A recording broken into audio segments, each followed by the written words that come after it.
Bang! Neevesknives, I'm Jared, and we are live, ladies and gentlemen, live on Neevesknives. Sorry, I'm a couple minutes late.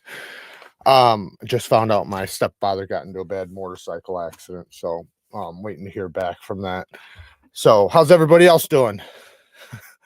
I'll tell you what, I don't have anything prepared for today, but I mean, I do have a story prepared. I have a story prepared, but besides that, I've been out all day. My brother-in-law took me. We went out doing some like urban photography today. I went around some of my old neighborhoods, just did a little bit of photography. It was pretty cool. And so I just recently got back not that long ago. And so I didn't have nothing prepared. Like I didn't film, I didn't edit, do anything like that today. So, but I do have a couple things I want to talk about actually though. Because I just thought of it on the fly. Let's go through some of these comments and then we'll get into it. What's going on, guys? Hello, all. That was Mike Keenison. Thanks for sharing. We're actually gonna check out Keenison's stuff here in 1 second. I got it pulled up in the background. We're gonna check out his Instagram and stuff like that. Because listen, I 100% would have done that in the video, but I don't know if I told you guys this or not, or maybe I did the other day in the other day's live. My editing app or editing program, whatever you call it, crashed. Like, so everything I had in there, I lost. It's gone. I don't know why. I can't explain why or anything, but I was so pissed off at that editing app, anyway. So I was gonna get a different one. So it's not that big of a deal, that part. But the big deal is the new editing app I'm using is like, and I'm not exaggerating, it's like 10 times more difficult to use than the one I was using. The one I was using was like for beginners. This is for like pros. And I do consider myself getting into the pro realm a little bit, but I'm not, I'm not delusional. Like, I know, where my expertise ends, and it definitely is at this. But I know I can learn it, and that's the thing. And like I always tell you guys, I always, once I conquer something or I get done with it, I try to give myself new challenges. And I'll tell you what, man, this is going to be a huge challenge. Now, I'm lucky because they actually have a keyboard thing that I can get, and I actually have it ordered where that'll help me with my editing app. So, but anyways, my point of saying all that, I'm sorry, I'm probably like, what the fuck are you even talking about? The reason why I'm saying that is because I couldn't add any of the edits into the video that I would have otherwise, because it's, I don't know how to yet. So I can only do the bare minimum on this editing app at the moment until I learn, like, because it's very frustrating. It's very frustrating learning a new app. So once I got it down pat, which will be over the next few days, and I'm getting the hang of it, I'll be able to do more and more and more. And over the next couple months, I'll be able to really start doing things that I wasn't able to do with my last editing app. I just got to get to know it first. Have you ever experienced good quality Gerber? No, I have not. I hear the strong arm is really tough. I've heard that too. Even if you haven't experienced good quality Chinese Gerber, have you experienced good quality USA Gerber? No, I have not personally. I've only experienced one or two, maybe two knives from Gerber that would be from the USA that you would consider good quality. And to me, the one was okay. It was decent, but it wasn't good. And I say that because for the money they wanted, I wouldn't have recommended it. So this is the thing. It's like, was it good? It was okay. It was okay. Now, for that same money, would I recommend that? And I absolutely wouldn't. I would recommend 10 knives before that one for that same amount of money from the USA. So, it just makes it difficult to say, like, because when you bring that up, then it makes it towards like, oh, okay, yeah, it's okay, it's good quality it's good quality for Gerber, but it's not good quality compared to all these other guys. So, but I've heard that the strong arm is awesome too, but I've never tried it, so I can't really speak on it. Guys, hang on 1 second. I'll be right back. Something's going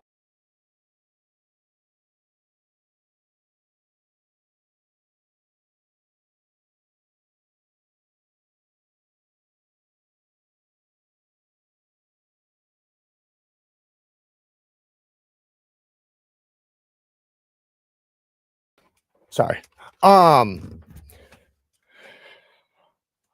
Let me catch up. I was in a bad motorcycle accident 40 plus years ago. I would say there's no good motorcycle accident. Hope he'll be okay. I do too. I heard he's got a shoulder and knee injury and a head injury. I have no idea how severe. He's in an ambulance right now on the way to the hospital. So we'll find out here in a little while. Not going to go back to Gerber very easy. And that is the thing, you know, what happened. So somebody was at the door. I just wanted to know what it was because right before we went live, somebody came up to the door, and this is going to lead into story time. So I don't know if I should explain it now, but somebody came up to the door and it made me feel a little uneasy. So you know, and like I said, I'll tell the story later. But now that the doorbell rang again just now, you know, I wanted to make sure I go check, and I didn't want Kara, you know, fucking answering the door to some crazy fuck. I love motorcycles, but I have 5 kids now, so I don't ride anymore. So I grew up riding. I've always rode. I've been in a lot of motorcycle accidents, but I also know there's a severity to motorcycle accidents, you know. The worst ones I've ever been in as far as motorcycle goes, because I've been in car accidents, four-wheeler accidents, every snowmobile accidents. But as far as motorcycle accidents goes, you know, the worst one I've ever really been in, I got dragged across asphalt for like, or gravel actually, sorry, dragged across gravel for like, I don't know, probably 20-30 feet, and my whole back was just all, you know, obviously like just like basically skin, and rocks were embedded in my back, and I was peeling rocks out of my back for like a week. But another time, because I've been in a bunch of like minor ones. Like one time I got ripped off a tree. I was trying to go under a tree, and I just didn't time it right, and the tree wound up hitting me, and I actually still have scars like right on top of, like, it almost got me in the bad area, but I still got scars in my lower stomach. Then another time my cousin Breeze ran me over. That one, I guess what you wouldn't consider too bad, but I crashed and I flipped, and my motorcycle was on top of me, and then Breeze came around the corner and fucking ran me over too. He couldn't stop, and he stopped on top of me. So but in that case, the side of my leg, you know, like the skin got fucked up, like it was like gone, and you know, I was limping and shit like that, but I was fine, like, you know, with in the grand scheme of things. But I one time got ripped out of a off of we had a snowmobile, and we took a garbage can and cut half of it off, and then put pillows inside the garbage can. So like if you take a garbage can, put it down on its side, cut it long ways, now you know it's like a sled. And we tied it to a snowmobile, and we had a racetrack we were going around, and we were going so fast, we started, you know, from the rope, started like sliding this way, and a tree branch caught me right by the face. Wham! Ripped me right out of that fucking thing. But no, you know, but I know that there's levels like that where, you know, I know people that have died. I know a few people that have actually have died from motorcycle accidents. So I had a bike for many years. Oh, I read that one. Hey Jared, did you see the Ferrum Forge button lock stinger? I'm excited for. I don't think maybe I did. I think I might have seen it. Did I see it on Ferrum Forge's thing? I can't remember. Oh, maybe I didn't read this one. I had a bike for many years, but I cannot ride anymore due to medical issues. I do miss it a lot. The freedom and power. I agree, and that's a powerful thing, man. Like even now, like right now, like I sometimes taste and I smell riding. And because I rode my whole life, like I've had a few motorcycles, dirt bikes, just grew up riding.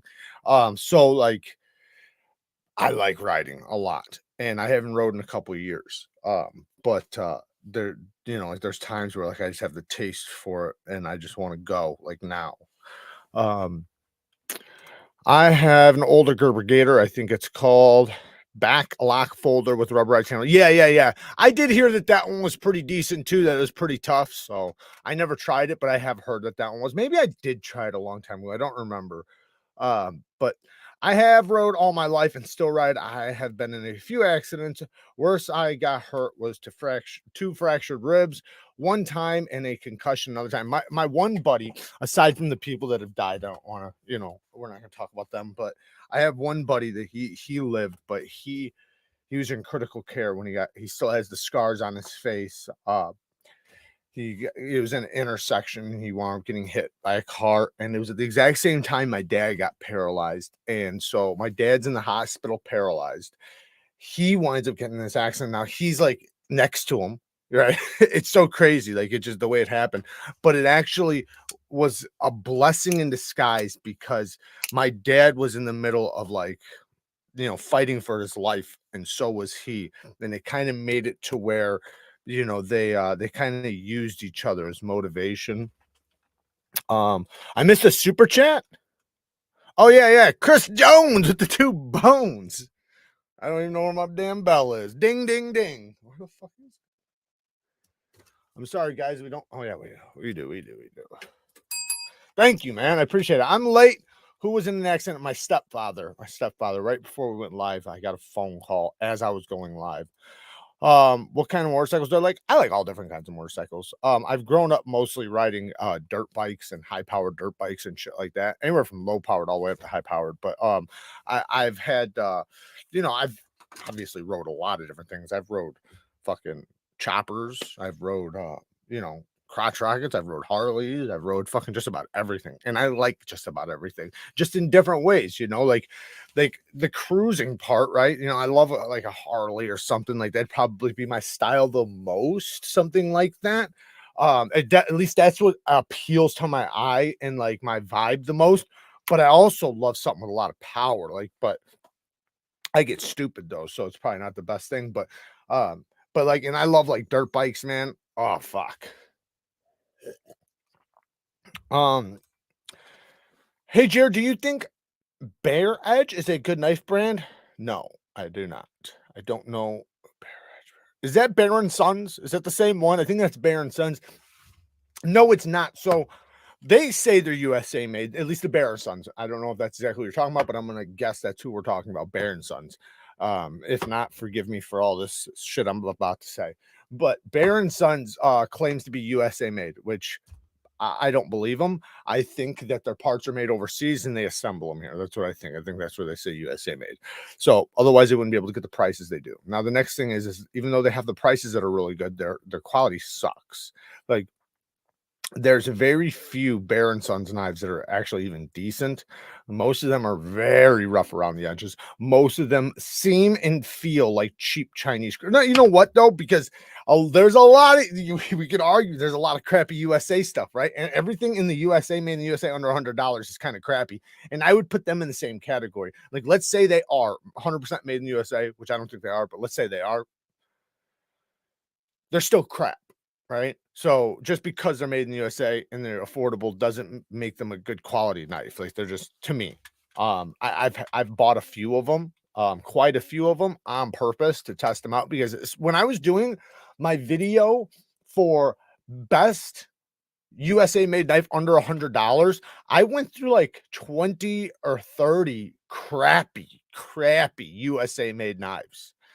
So maybe not 20 or 30, maybe like 20. 15 to 20. And because in the end, there was 5 that did good. But yeah, what do you think about Ethan Grow knives? I actually got them. If you watch my video I posted 2-3 weeks ago about companies to stay away from, Ethan Grow's in that list of companies to stay away from. I explained exactly why in that video, but basically I just have animosity towards them for not taking the knives off the shelf that were known to be bad steel or the wrong steel. So they knowingly knew that the steels that they had on the shelf were not the steels that were advertised, and they continued to sell them. It did not take them down. So I'd be talking, and then I have one other issue too. But I would be probably checking some of their stuff out if not for that. They contact me once a week. They have friends contact me. They constantly contact me. And I can't deal with them because I've said one, I have said a lot of bad things about them, so that kind of shoots myself in the foot forever putting them on the channel. But aside from that, just out of integrity, I don't want to mess with them because it's not that they had the bad steel. That's not the issue. In the past we had, what company was it? There was another one that had that, and I had a knife tested, found out it was the bad steel, told the company dealt with it right away, right? And even replaced blades on anybody who had any from that batch. And that was I can't even think of the name now. Oh man, I can't think of the name. Anyways, Ethan Grow. Somebody help me out. Somebody knows who I'm talking about. I can pull up one of their knives, I think, right here. Yep. Asher. As soon as I grabbed it, I knew I'd know. Asher Knives. So Asher Knives, in the beginning, you guys can watch my video on it. They had a batch with bad steel. I wound up getting one tested, and yeah, it was bad steel, but they dealt with it. Now, Grow, when they had bad steel, they didn't deal with it. They left them on they left them on the shelf, and for the next year or more, people continued buying them, and they continued coming up bad. That just leaves a bad taste in my mouth. That's not like, you can't tell me that you couldn't get those removed. Like, I understand you put money into it. I can understand a lot of different things, but maybe what you should do is label them as that and then sell them for cheaper, right? Something. Anyways, also problem I also have with them, the second thing is that they steal a lot of designs. Like, they have so many knives that are not their design. I ordered the straight razor looking Gerber a few weeks ago, and it arrived the other day, but it was a coloring book instead of the knife. Oh shit. That sucks.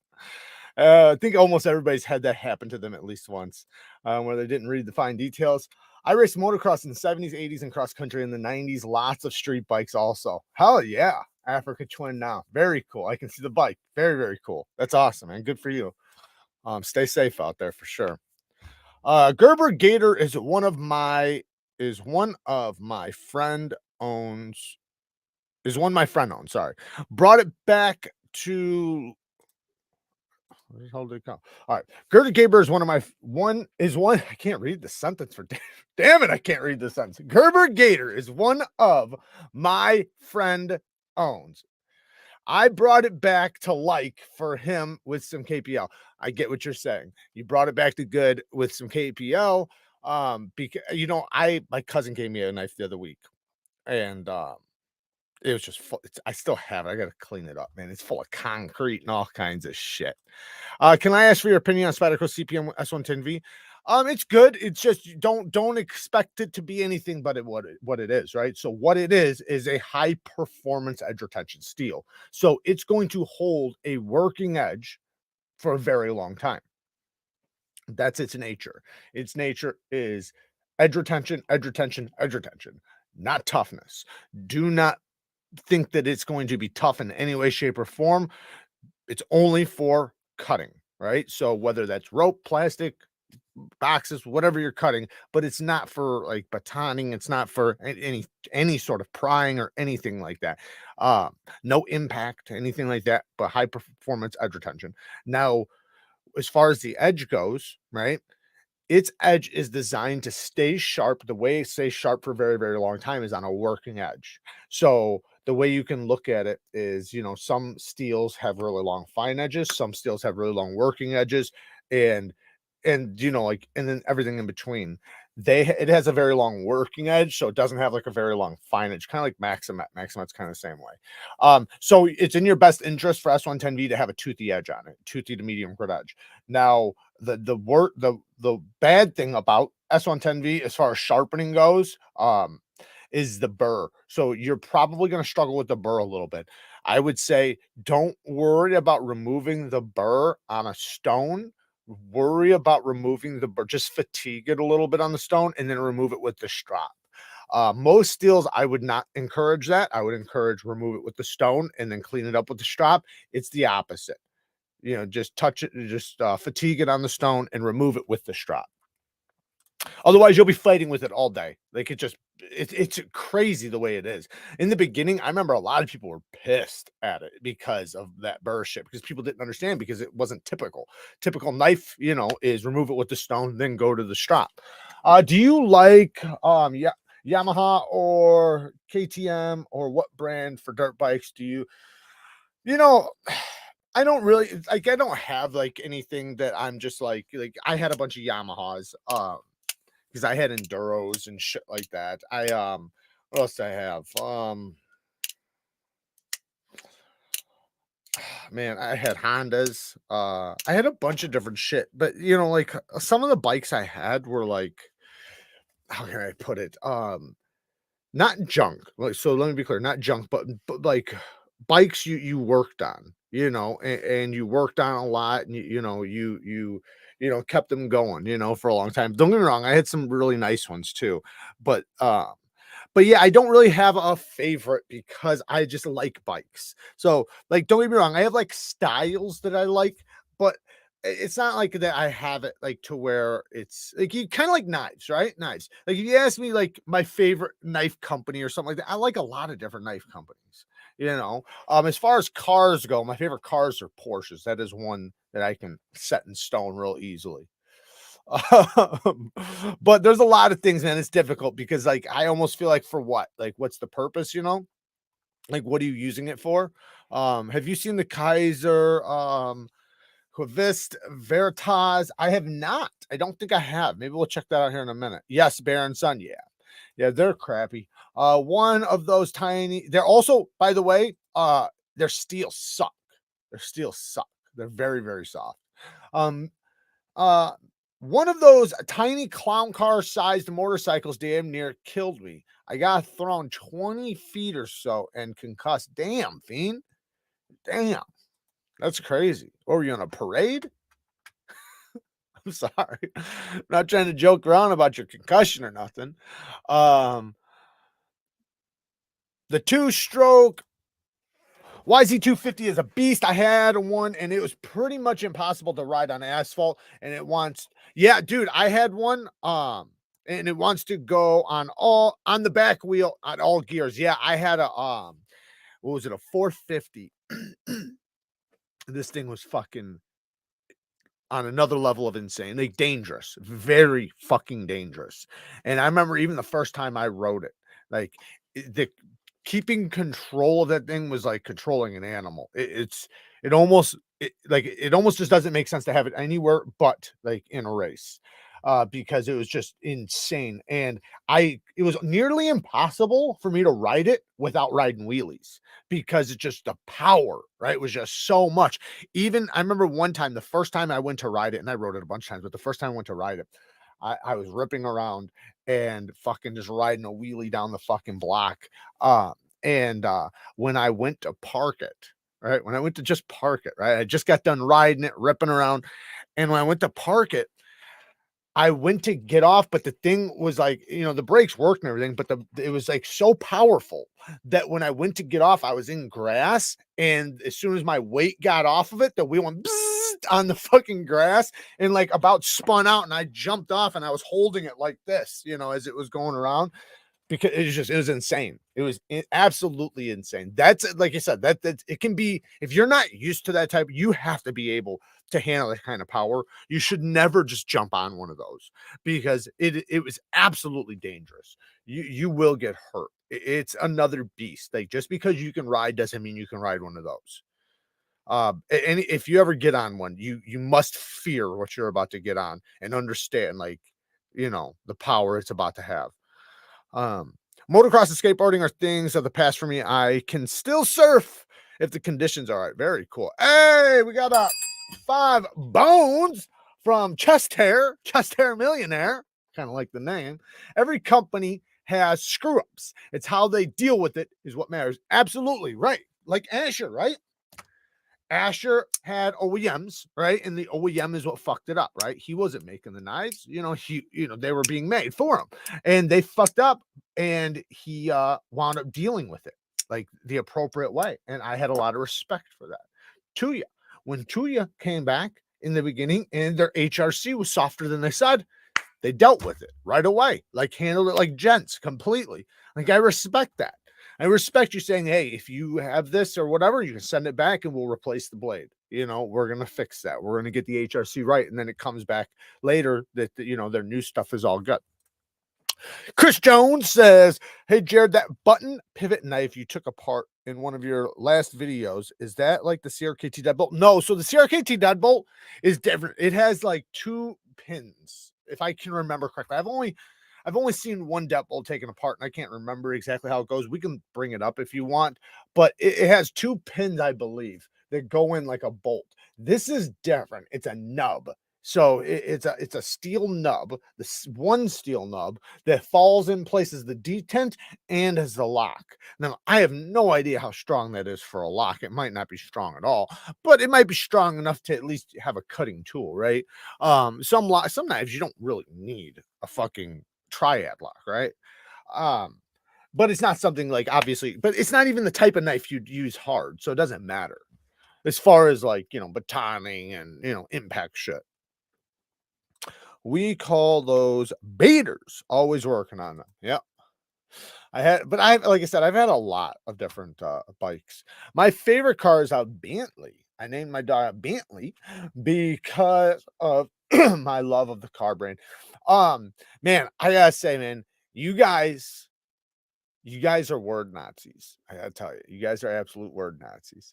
Every time I post a fucking video and I pronounce a word bad, you guys come out of the woodworks with your scalps and come for me, man.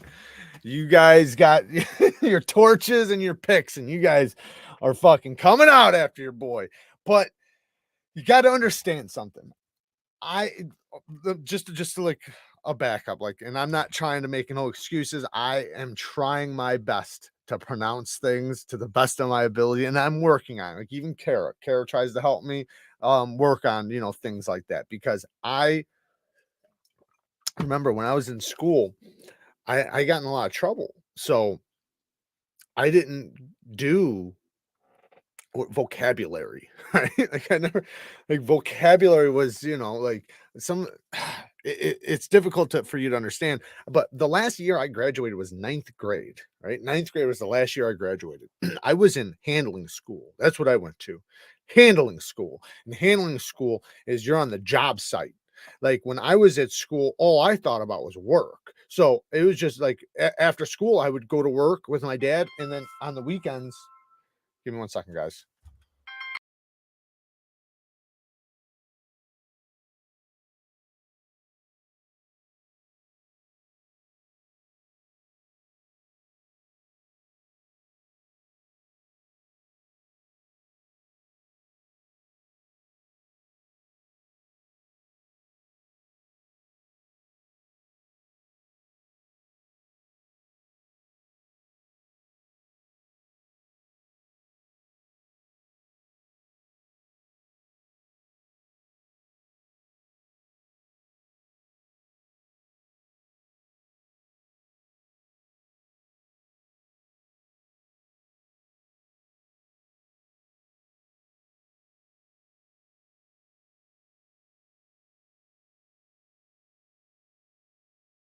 Sorry, guys. Family stuff. So what the fuck was I talking about? Oh yeah, so I went to handling school where I had to go to work. I like on the weekends I worked. On the summers I worked. Even when I went to school, I worked. And I had a lot of responsibilities, and I didn't give 2 fucks about what was going on at school. And I mean it. I'm not saying that's a good thing. Like it was obviously a bad thing, right? But so sometimes like some of these words will come up and I just pronounce them the way I read them. And you guys have come out like the last one with the mythical thing, as if I'm supposed to know that an Icarus or Icarus, how the hell you guys pronounce it, I called it an Icarus, is a mythical creature. I don't fucking know that. Like, I have no idea that it's a mythical creature. And you guys remember it back from school, from mythology class. Like, I don't remember that shit.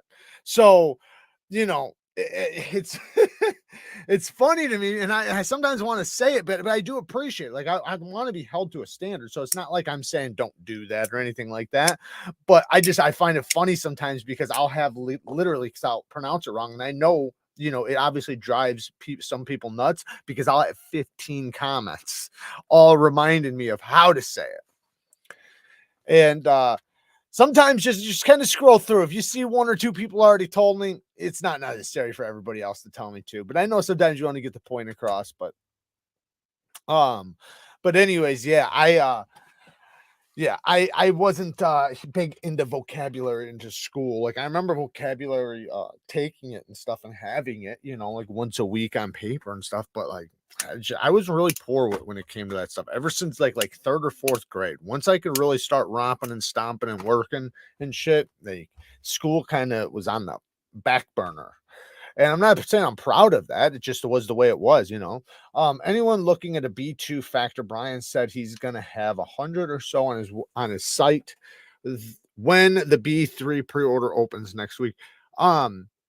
Yeah, so as far as I knew, it was 200. He had 200 B2s available on his site when they drop, and then you can pre-order the B3.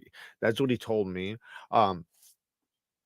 So that's the way I took it. So yeah, you'll have the opportunity. My first job was a mechanic. There you go. Yeah, I did a lot of working on just about everything. I dropped out before high school myself. Eighth was my last. Worked at Tom's Foods until I was old enough to DJ in adult clubs. Yep. Yeah, mine was ninth grade, and the only reason so I had for seventh and eighth I moved to another town, and that school was completely different than the schools I was used to. So when I came back to the shit I left.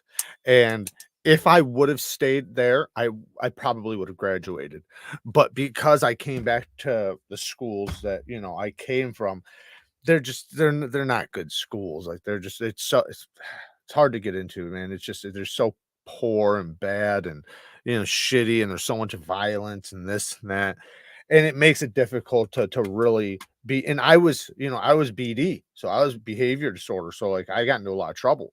So my classes were a lot of with the bad kids. So it's difficult to learn in classes where everybody's thugging and fucking doing stupid shit.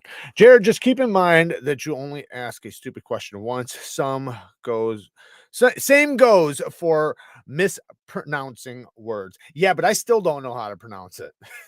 I still don't know.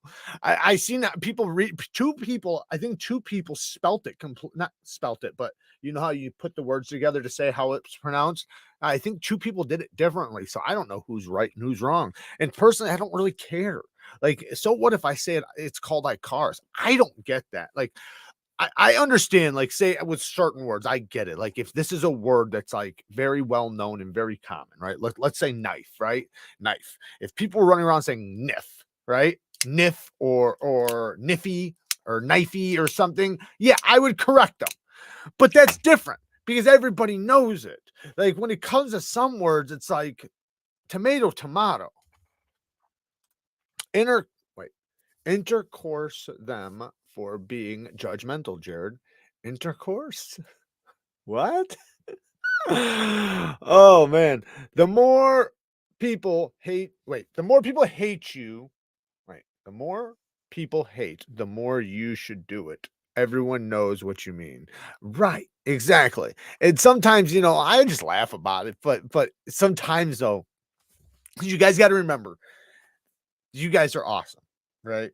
You guys are amazing. The comments you guys leave me is incredible. But and everybody always says this, right? You'll have 100 kind things somebody says and one bad thing.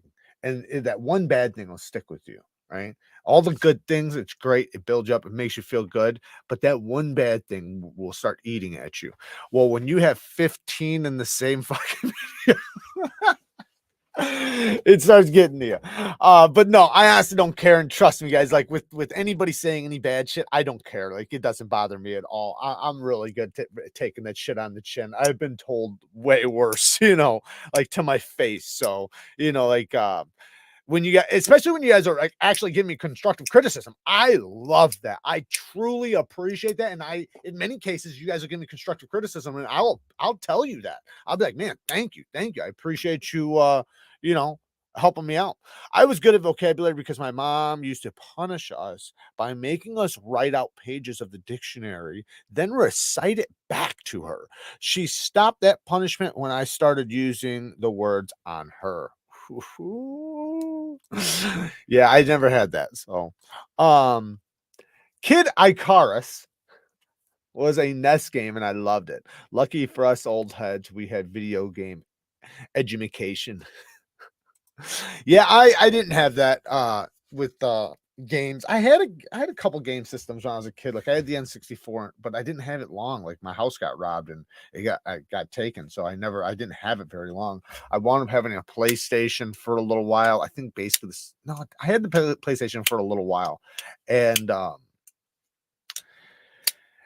but I didn't, like I didn't like I didn't have a ton of games or anything. I played mostly like what the fuck's it called? I can't even think of the damn name of the game.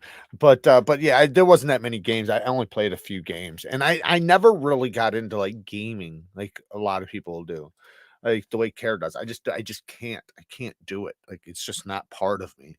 Like I honestly, and listen, I mean no disrespect. So please do not take it like this. Please, please, please do not.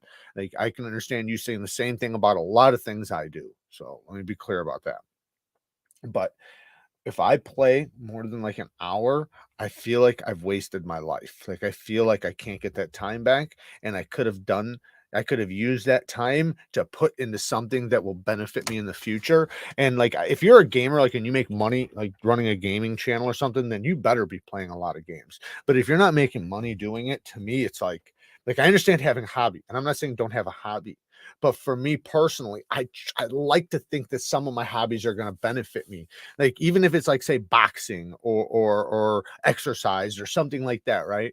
That's still going to benefit me, right? Benefits me my health, right? In the long run, it's gonna make me do better.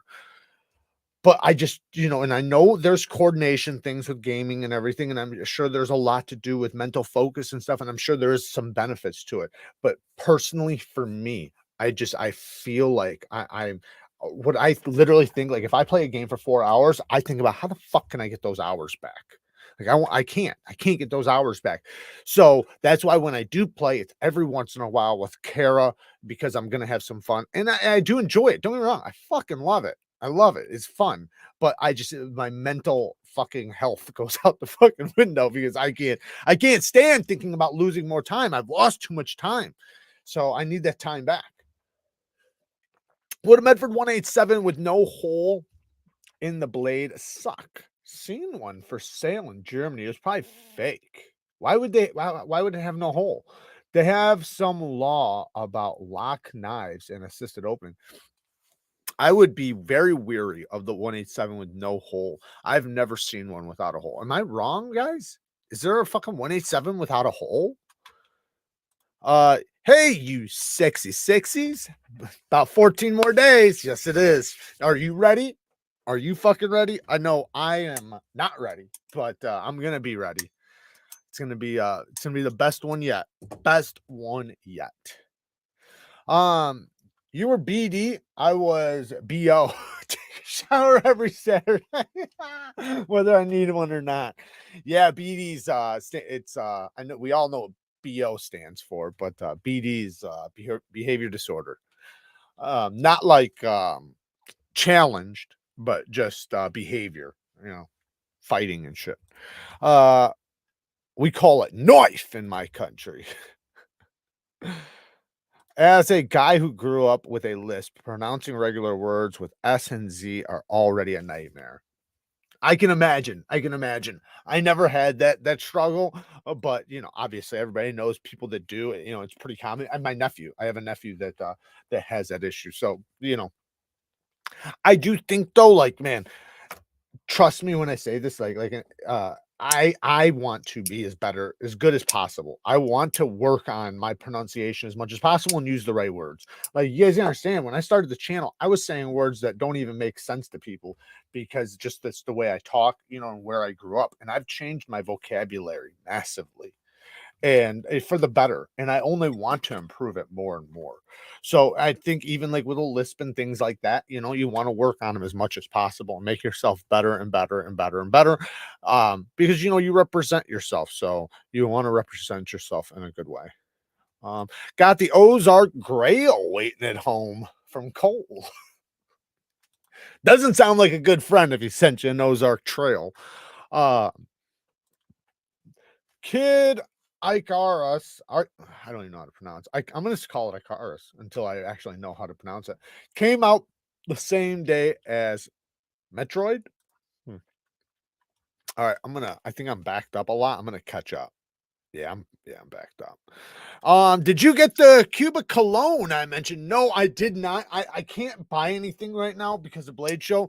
So we you know, we have a lot of shit that we're like fucking paying for right now. So I have to wait until after Blade Show to really make any purchases because Blade Show is going to be a big expense. And remember, we just went to Texas and it was a wash, right? Remember, yeah, that fucking was a wash for us. So because I lost all the content. So, you know, and taking the trips, that it's not cheap, right? So especially if you want to make it a good time. So I'm trying not to spend a bunch of money because we had to pay a lot of extra in taxes from last year. So we also have our quarterly taxes we have to pay. Like, so we have to pay the rest from last year and our first quarterly tax on the same day in the same week of Blade Show. So a lot of money. So I'm trying to be careful, but I am very much excited for Blade Show. What knives are you taking to Blade Show? I mostly usually carry USA made knives. I like to carry my USA stuff usually when I go to shows, or stuff that's a little bit more special. Not necessarily like it has to be USA made, but I'm just saying, like, I try to carry stuff that's a little bit more special to me. I'm not sure exactly what I'll carry. Um I will say the Chavez is a good one. That's not USA made that I might bring. I don't know. Maybe my ProTech Mordax I have in my pocket right now. I went and did some urban photography with it today, and ooh, maybe my Spartan Harsey. Yeah, things like that. I don't know exactly, because a lot of times you wind up buying something and you want to carry that, after you get it. But I'll probably take my ProTech. I'll probably take my Mannix. I'll probably take my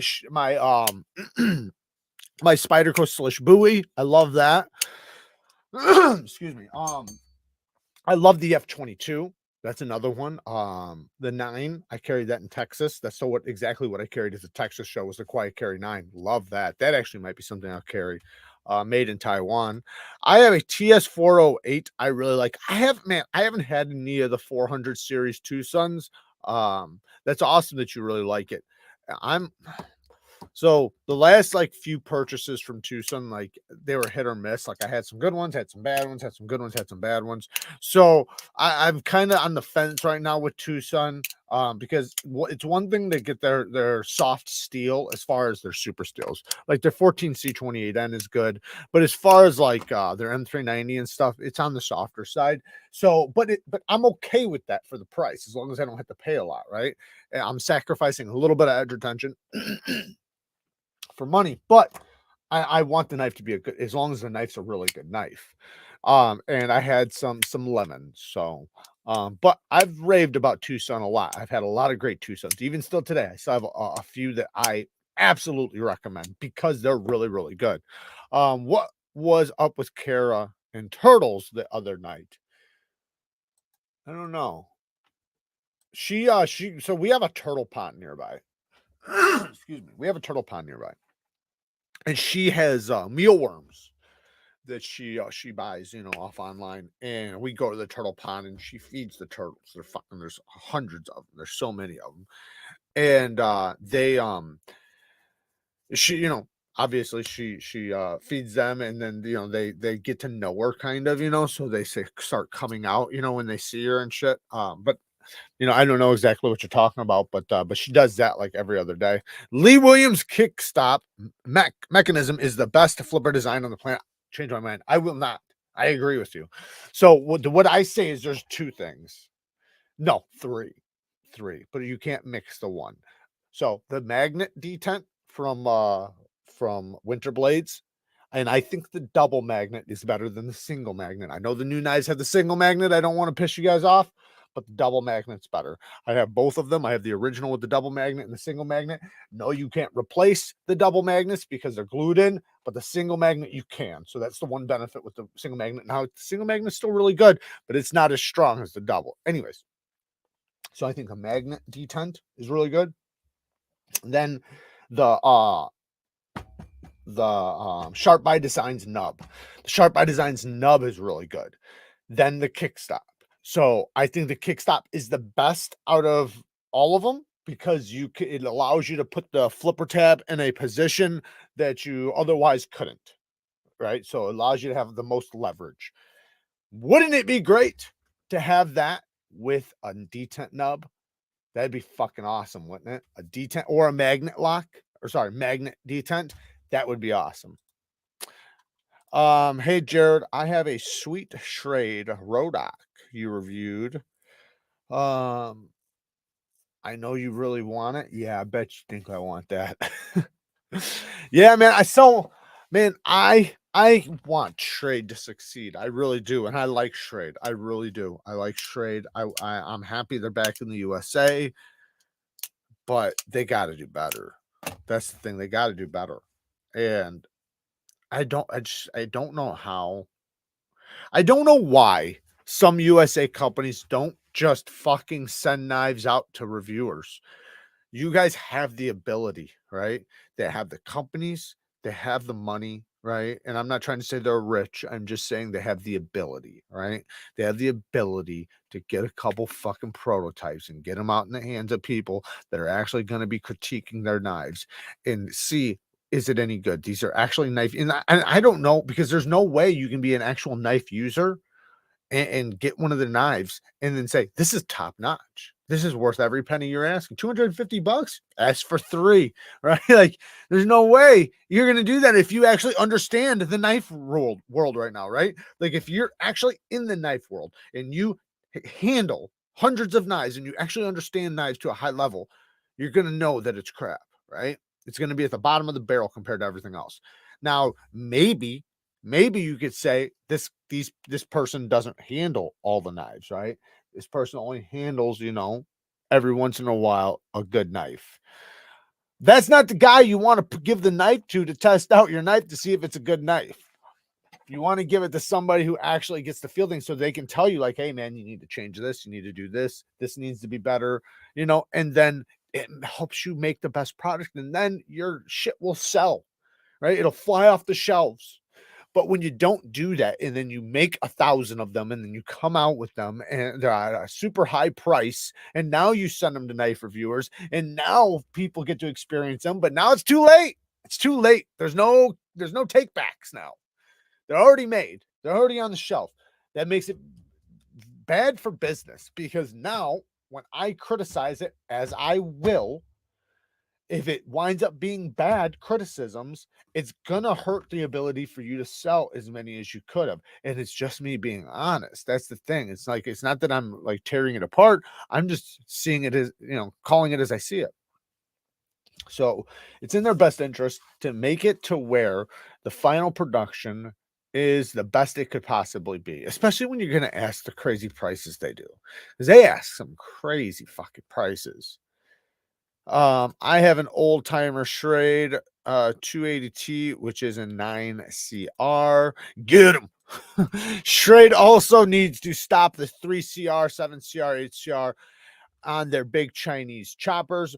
The ones they make in 1095 actually hold up and won't snap in half chopping a tree limb. Yeah, those are the fixed blades though. And yeah, I agree. They need to stop those steels. They need to jump into the market of good steels, good heat treats, good everything. But it's the little details, right? The way the clip is, right? The kind of clip it has, right? For some reason, man, the USA struggles with clips. I don't know why. Like, don't get me wrong, Chris Reeves, Hinder, Spyderco, they got it down pat. But some of these other companies, man, they fucking struggle with clips. Like, I don't know how they struggle so bad. And they'll put some really cheap fucking deep carry clip that probably works just fine, but then they put big ass button screws underneath it as if that's not gonna hit your pocket when it goes in. Like, it's just crazy to me how the little details. And that's why I think that they're not letting, and I mean no disrespect. I know if Schrade was watching this right now, they would take this very disrespectfully, but I mean this in the best way possible because I only want to help them make money. I only want to help them sell more knives, but it has to be good knives. And there's little details that if the person that checked out your knife told you it was good to go, you need to fire him. You need to fire him and get somebody. And like I said, and if it was you, like whoever owns Schrade or whatever, if it was you, then maybe you should send it to people that handle a lot more knives, because maybe your understanding of the knife world is 20 years ago, because a lot has changed. I'll be honest, a lot's changed. Like the knives you can get today is like for like $60, you can get a knife that was $200. And I know prices are going up on knives. I'm not saying that. What I'm saying is a knife, a good quality $65 knife today is about the quality you would get 20 years ago for $200. You know, think about this. Think about like the Benchmade 940. Benchmade 940, right?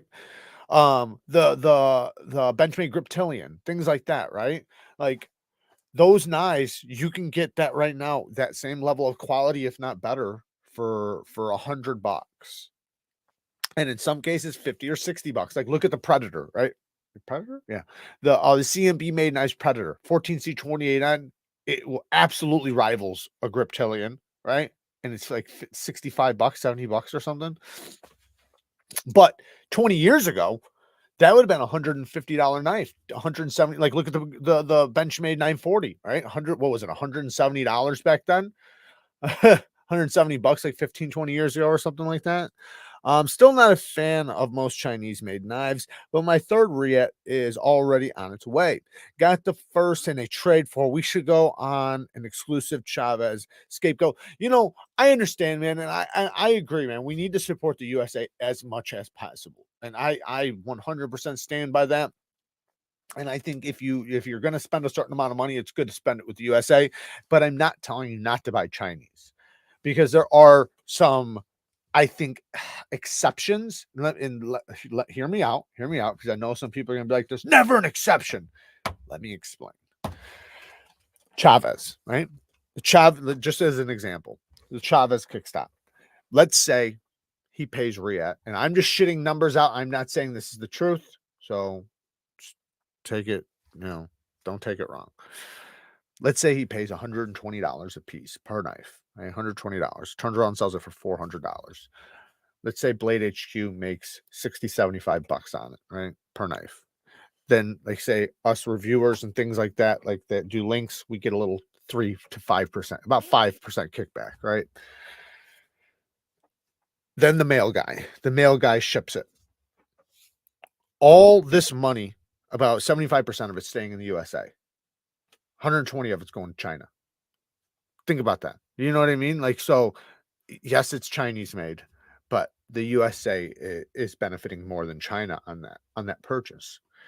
You could do that with a lot of different things that are made overseas. Of course, there's going to be overseas ones where they're making 90%, or not 90, I'd say like 80%, 70%, because they still have to pay the dealers, the shippers, things like that, right? Reviewers will get a kickback with a link. Not much, by the way, but like I said, like 5%. So, it makes it to where, a lot of the money staying in the USA, and you're supporting a lot of USA companies. But I know a lot of people look at it, but you're supporting the USA companies on the backs of the Chinese. That's true. That's true. And I'm not going to argue with you on that. But I will say, though, that it's crazy when you can get a knife, say for, let's say, $300, and it's about the same quality. If you got that same knife in the USA, it would absolutely be $1,000. Absolutely. Like, do not mistake that, because a lot of people looking at it like, that's too much money. And, like, they'll bitch like, oh, it's Chinese crap. It's like, if that fucking thing was made in the USA, it would literally be $1,000. Like, some of these knives we're looking at, like, name a knife at that level, right? You got to think about it, at that level. Like, some people will be like, well, what about TRM? What about this? They're not at that level. They're great. Don't get me wrong. They're fucking great, but they're still not at that level. Like Riat, right? Riat, like, when you're talking about Riat quality, you're talking about Brian Nadeau's, the Keenisons, things like, like these guys where their knives are thousands of dollars. Like, their quality is on another level, and most companies can't stand true to that in the USA without charging you $1,000. Look at Koenig Ariuses, right? Koenig Ariuses, how much are those? Oz Roosevelt's, like, look at these prices. I'm not saying that the Oz Roosevelt isn't overpriced by a little bit, because it probably is, but let him make his money. If people are willing to buy it for that, fucking, that's what he should charge then, right? It's kind of like the old saying goes, don't charge what it's worth, charge what you can get. And, and I have no problem with that. I don't own one. I'm not willing to spend that kind of money I want to, don't get me wrong. I want one bad. I want one real bad, but I just, I can't, throw up the money for it. So I don't deserve it.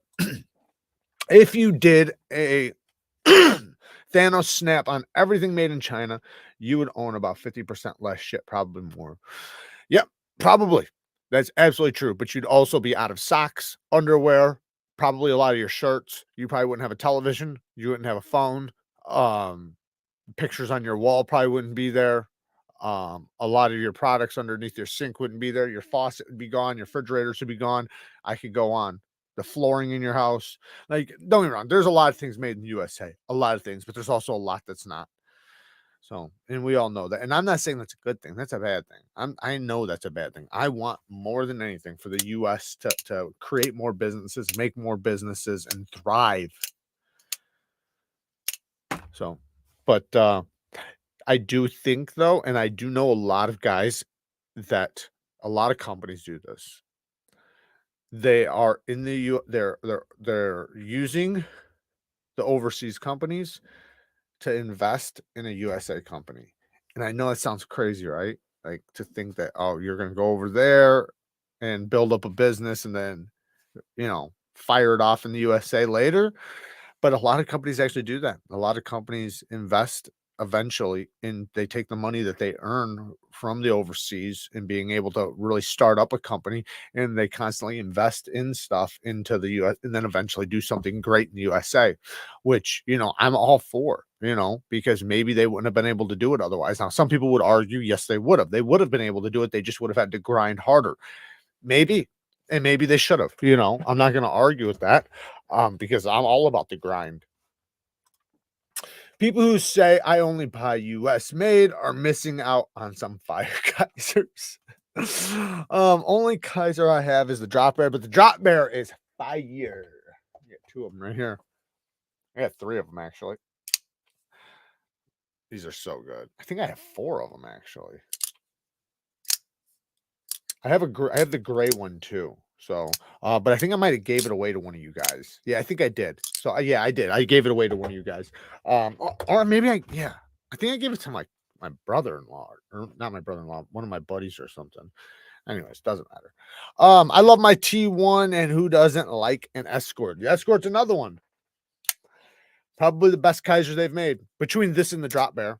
But at least, as far as recently goes. But yes, I love the T1 too. I think the T1's awesome. Let's check out a couple things I have here. So the other day I showed you guys that one of those knives that Shivworks sent. So Shivworks sent this. What's cool is they also sent a trainer. Now, what else is cool is they sent this sheath, this belt sheath. I have more, so I'm going to do a video on all the stuff they sent. But what's cool is they sent this belt sheath. What's cool about this is it works for the bladed one and the trainer. So you don't have to use a different sheath. So the sheath, you're gonna be used to the same exact sheath, and it works in any direction. That's cool. So, and this is a nice sheath. Very cool. It's got like some carbon fiber plate on it or something. Anyway, so we got the trainer, do some training with it. But they don't come with that sheath. This is the sheath they come with.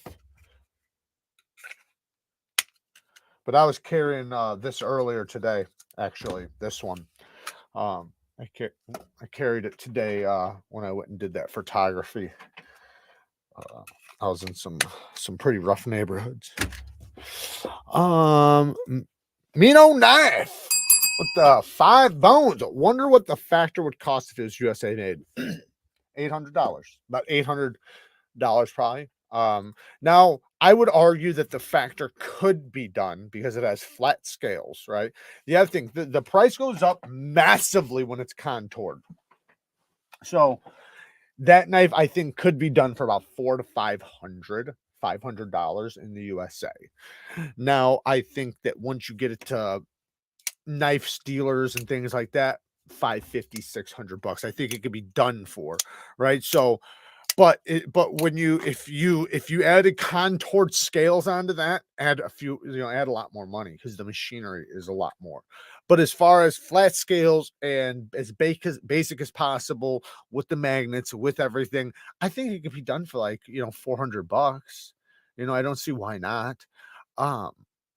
There's not like I'm not taking anything away from it. I love it, but it's pretty simple. The construction, everything's pretty simple with it, and that's the beauty of it.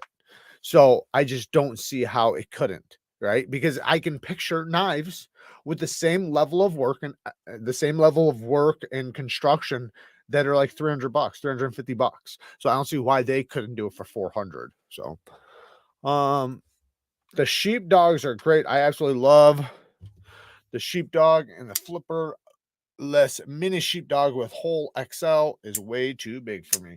Yeah, no, I love the regular one the most. I have a ton of minis. I have a ton of regular ones too. My favorites are this one, and then my 10V, the Blade HQ exclusive. I think it's Blade HQ exclusive. Link down below in the Blade HQ link. This is 10V, so basically K390. So that's what you can think about this.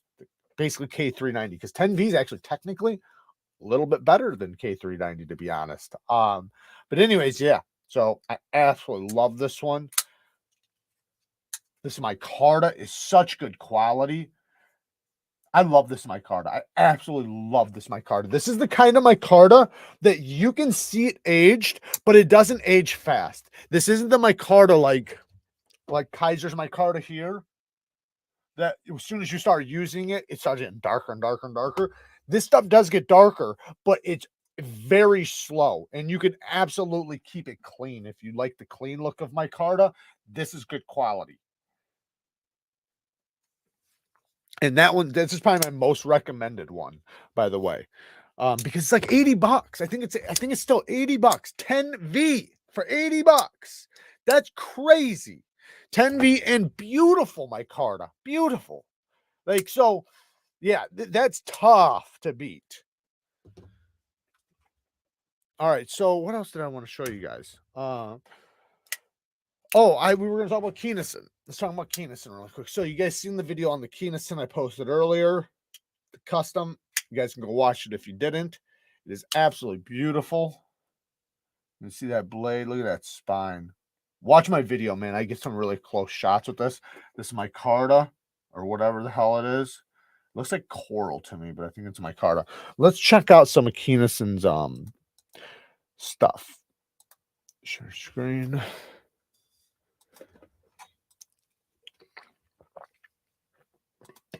So you can see here's his Instagram, and look at some of his work. Like here, this is obviously one of the models, the Alpha Pup.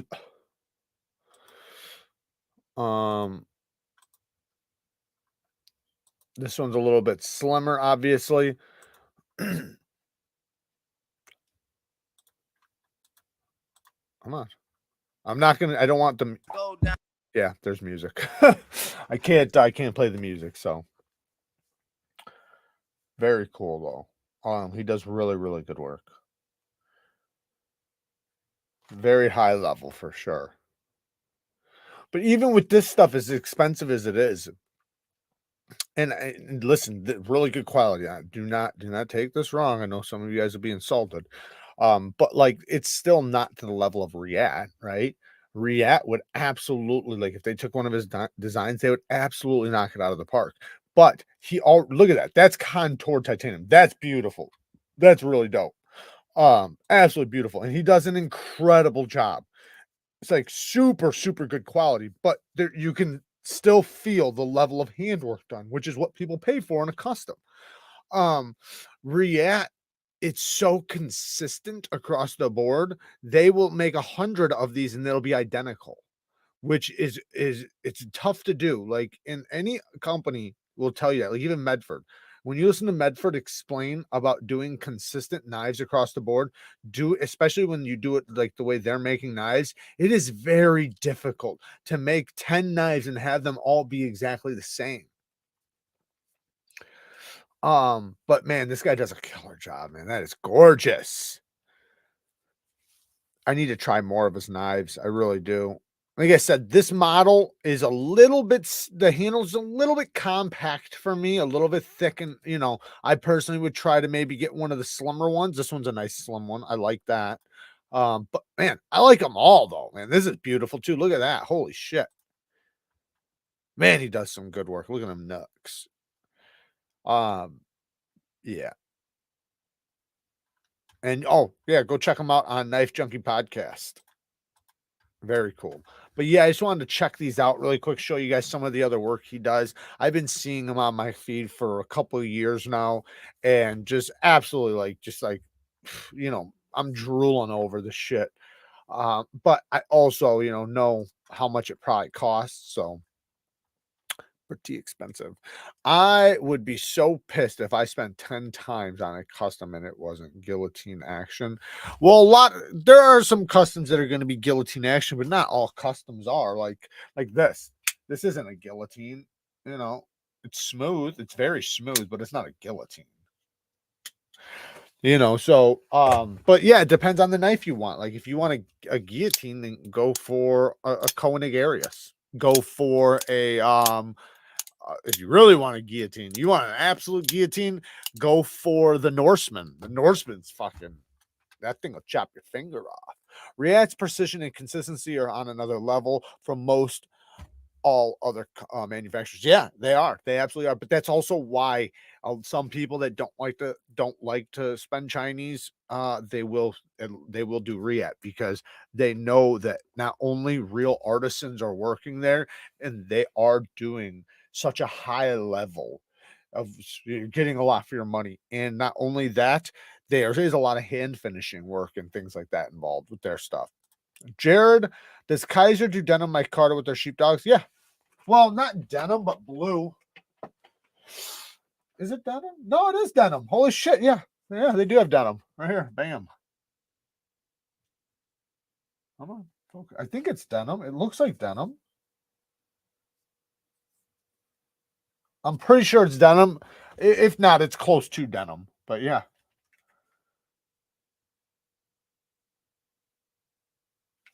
So, and this one is in 154 cm. What does that say? It says something on the pit. Love it freely. Take it easy. Oh yeah, denim. Yep, it says product denim. So they have a bunch of denim micarta knives, and they come in a denim pouch. By the way, so I have a bunch of them, a bunch of denim pouches. I literally just got an email to order a Norseman. I have been getting them often. They must be slow. Well, I think what happens is when your number comes up, it gives you the opportunity to buy one. So maybe they are though, and I think that's probably going to happen because of inflation right now, and tough times. People aren't spending money. People are going to be spending more money on, the more budget friendly knives. Not saying budget knives, but more affordable knives than the high dollar knives like a Norseman. Norsemans are expensive. They're like $1,100 or something like that. So that's tough, man. I think there'll always still be a market for it, but you got to remember, this is the thing. Here you go. The Norseman's been around for a while.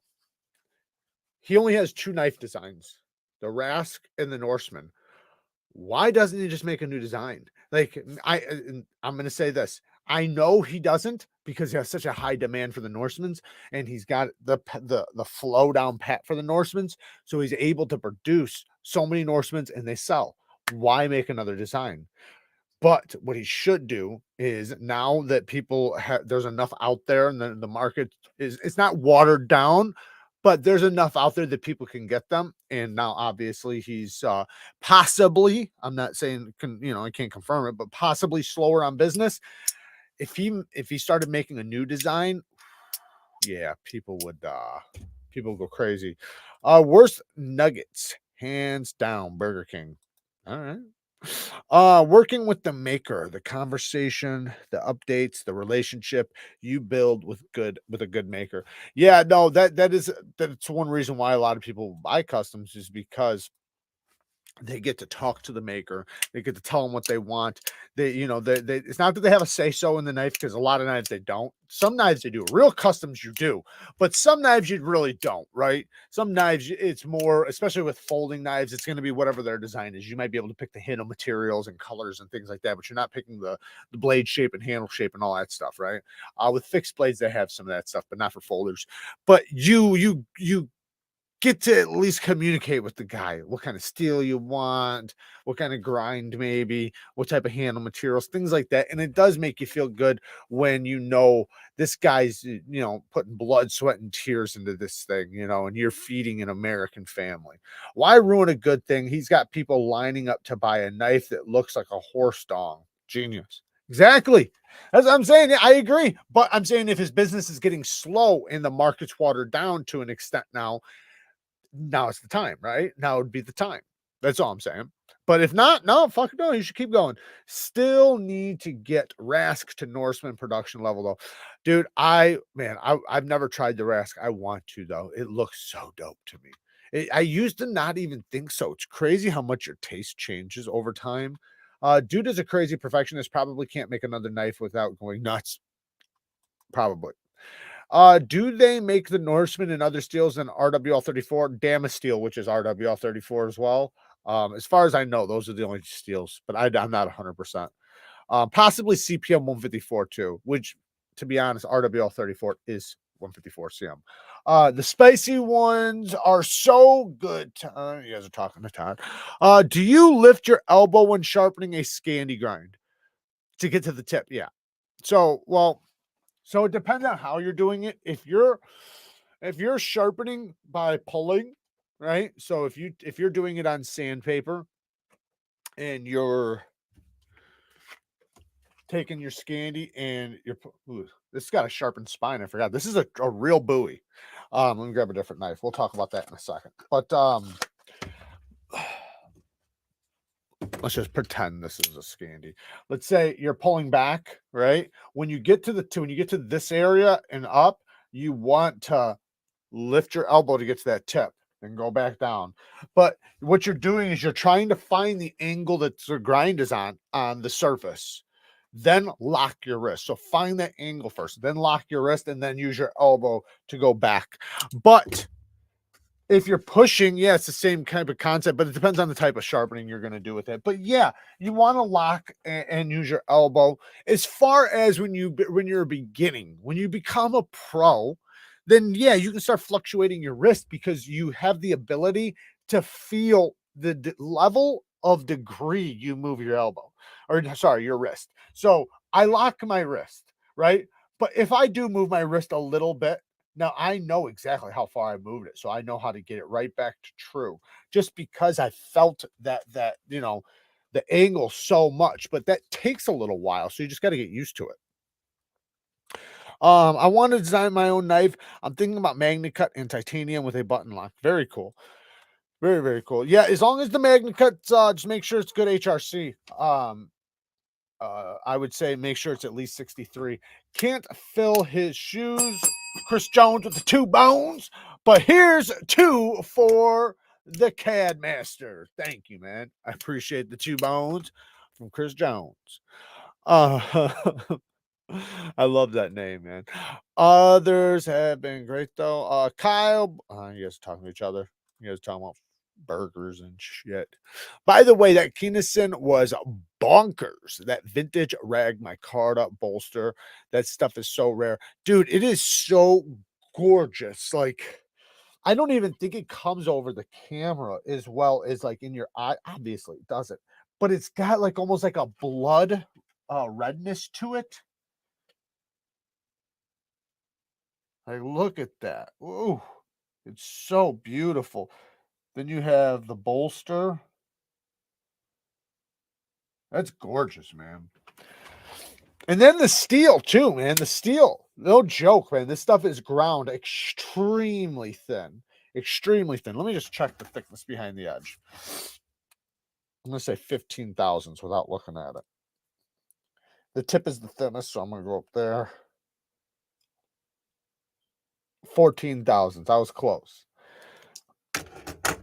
I'm not saying, I'm perfect, but I'm pretty close to it. No, I'm just joking. 14 thousandths behind the edge at the thinnest point. All right, so whoa, Sanchito with the 5 bones. Thank you. Can you talk a bit about lapping films compared to stropping compounds? So, lapping films would be something you put on a surface. So, or like it's like tape. So you're taking the lapping film and you're putting it on a surface and then using it as a strop or as a sharpener. So obviously, because you're putting it on a surface, the surface is going to be harder and denser. So the one benefit is that it's flat. So when you go on leather, right? When you're stropping on leather, there's a give. There's that little, it's not much, it's a little, and it depends on the leather because there's denser leather, there's softer. Everybody knows that, right? You know, there's leather that's softer, and there's something that's like hard as a rock. So depending on the leather you have, but there's still give, right? There's still give. So when you are stropping, the strop has the ability to kind of mold over the edge. So like say if this is the edge, like it kind of goes like that over the edge, especially if you apply pressure. And that's the key to not putting pressure when you're stropping. That's why I always say don't put pressure. Light pressure, very light pressure. Don't put pressure, right? And you have to be able to hold an angle really good because you can easily roll it. Now with lapping films, the benefit is going to be that it's it's a flat, hard surface, so it's not going to have the ability to mold over the edge, right?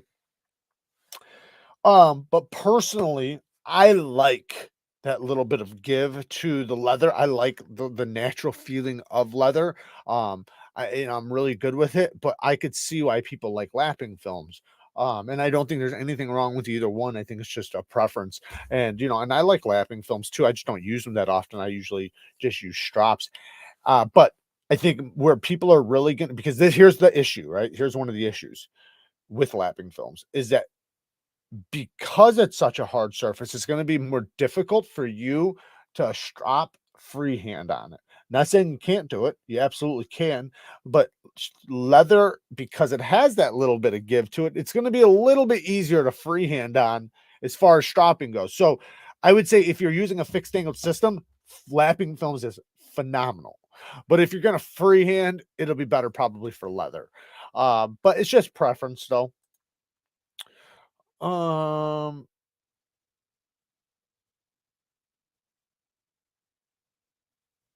let me see. Sharpening a scandy is about the easiest edge to do. Really like it when you can just drift off when sharpening. Yeah, it's the easiest as far as holding your angle. Yeah, for sure. But the thing is, it just takes a while, and that's one thing that people have to really get past because depending on what knife I grab right now, you can't say like when you say how long will it take to sharpen? Well, it depends on what you're sharpening. Right. And it's not that if this one takes 2 hours and this one takes 30 minutes, that the 2 hour one's harder. That's not true. It's just maybe the grind is bigger, maybe the angle is lower. Like there's a lot of details that come into play. So, depending on the thickness, the angle, what grit are you taking it to? All these details depends on the length of time it's going to take to do. you can have something that's very easy to hold the angle, the easy shape, easy everything, but because the bevel is so damn big, it takes a while, right? Now you can have something that's mega thin behind the edge with a high angle and it takes you 5 minutes. So, but that doesn't mean that it's easier. Like, yes, it's easier in time because the effort is so little, but as far as holding an angle goes, it might be more difficult to hold the angle on that. And you might have a lot more inconsistencies microscopically because the bevel's so small, it's hard to find it, right? Like these knives. These knives are dope. This is the Berg Blade Slim. Man, they have so many different colors of this. This is a knife that if you guys ever get to try one, fucking try it. Buy it, man. Because this is one of those ones that if you like the look of it, if this is your style, it's top notch. It's very, very good. I've held like 3 or 4 of them. Every single one has been absolute gems. Anyway, so you see how small the bevel is, though. So holding that little tiny angle on a stone and finding it and holding it and feeling it is going to be a lot more difficult than a bevel this big, like a Scandi. 28 days since I purchased a knife. Getting worried. I'm getting worried about you, brother. Getting worried about you. I spent about an hour or so on my zero tolerance. Yeah, 45 minutes to an hour is a good amount of time to spend sharpening, but that doesn't mean that you're not going to have 2 hour sharpenings or 2.5. I could tell you some stories, man. I've had some that where fucking I've done it in 3 sessions, 3 or 4 sessions. And, you know, because they're so thick and the angle is so low and things like that. It takes about 15 minutes to sharpen my CRKT, only a 2.75-inch blade. Yeah, but depending on the angle, so like 15 minutes, yeah, probably take 15 minutes, especially if you're doing the same angle that's on it. But if you take, like, say, if the angle that's on is 25 degrees, if you lower that back to 15 degrees, it's going to take you a lot longer. Um, 1 minute to 4 hours, depending what you're doing. No set to right. That's why I say don't set a time. You don't want to set a time. You want to just go with it. You know, it takes as long as it takes, right? Um, oh, Zachariah says he has a 10V sheepdog for sale. Very cool. Hey Jared, just stopping by to say what up and smack that like button. Man, I appreciate it, Rochambeau. I could be mistaken, but I think doing so ensures that the channel will go another 5 days without experiencing a weak detent. Cheers. That's very true. That's very true. And I hope all of you guys can hit the like button for my detents to make sure that they are not weak. It definitely helps with the detent strength of the channel. Any Veneve stones available for the new Worksharp Elite? Yeah, I think so. Let me just double check really quick. I'm pretty sure. Well, you have to get the stone holder first because the stone holder is going to be what you can use to hold the Veneves. But yeah, there's some available. You got the thin ones available. You got the 1/2 inch ones, which are like the ones you would use for like recurves and stuff. Then it looks like they got the Orion series, at least 4 different stones of that one. Then they got some double side. They only have 2 different versions of the that one though. Because wait, because you want the 6 inch, so you got to make sure they're 1x6s at least. There are some available, yes. Oh shit, yeah, they have. Oh no, they're out of these ones. So they do have a bunch, but they are out of some. There's a new arrival, the Centaurs. They're 1x6. There you go. Yep. And they got all of them available. Yep. So there you go. The Centaurs. That's the set that I have. They're double-sided and they're expensive though. They're expensive, but yeah. Just go to my store. Neevesknives store down in the description will take you right to there. There should be some Veneves right on there. If not, just go there and type in Veneve and then Gritomatic will come up, or you just go right to the Gritomatic site from my store. Basically, my store is Amazon. So when you go to my Neevesknives store, it's just a store I built on Amazon. So any purchase that you want to do on Amazon, you can still do from my store. Once you go to my store, you can type in Gritomatic, and then you can go there or just Veneve stones, and they'll pop up from Gritomatic. That's where I get them from, or that's where I link them from, I should say. You might be able to get them more affordably. Thank you. From straight from Russia, but you're gonna be waiting like a month or 2. Kinda bummed when there isn't any left to sharpen. You mean knives? So you need another knife. I almost bought that Bog Oak 90 from KnifeWorks. Very cool, very cool. I know you would think that means of bottle opening would have dropped by now. I don't know what that means. I'm sorry. Um, give me, please. Give me. Um, could I realistically change a CPM 20 CV edge to 17 degrees with a work sharp bench stone? Absolutely. Any time estimate, it's a ProTech Malibu. I'd say give yourself about an hour, probably, if you're good at it. 17. So the angle that's going to come on the ProTech Malibu is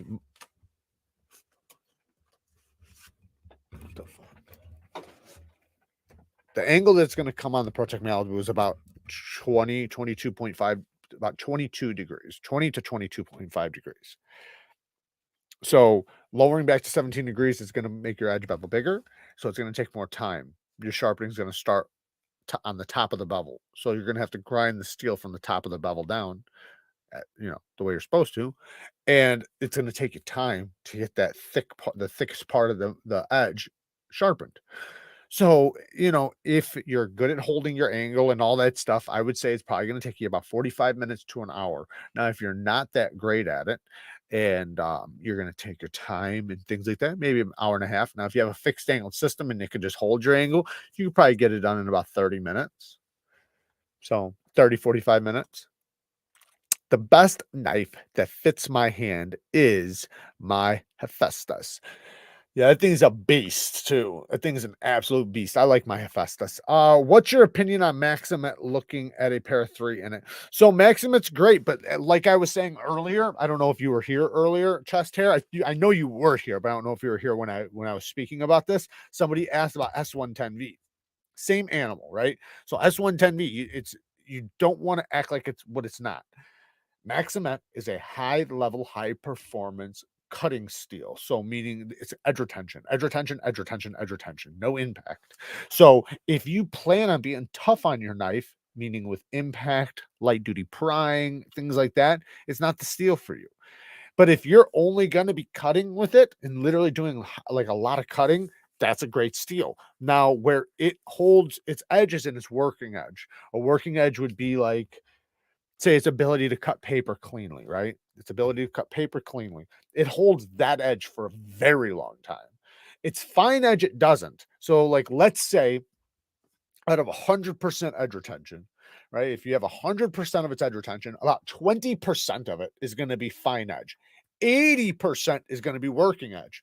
So just understand that. Now, what that means is because of that, because it doesn't have fine edge holding abilities or not high levels worth, you don't want to put a super fine edge on it. Now, you can, it will take a mirror polish edge and it'll take a beautiful one. And I'm talking about fucking sharp, but it won't hold it. That's the problem. So, yes, it will take a mirror polished edge. It'll be blinking. It will look beautiful. It'll be sharp as all get out. But when you start using it, the stickiness and the bite is going to go away quick and it'll get slick. It'll get slick like glass. So what you want is a toothy edge on it. That's where it's going to hold the best. So putting putting a toothy edge on there will help the ability for it to hold a working edge for a very long time. I personally like 600 grit the best on it, between 400 and 600. Some people like 800 and 1,000. So it just depends on your preference and how much bite you want. But yeah, it's a great steel. It's going to hold an edge for a very long time. But it's also a very hard steel. So when you sharpen it, it takes time. It's like sharpening glass almost because it's so hard. Jared, there's a custom small Python on Arizona. So tempting, but bye savings. Where's that? So I love the Python. How big is the small Python? Let's see.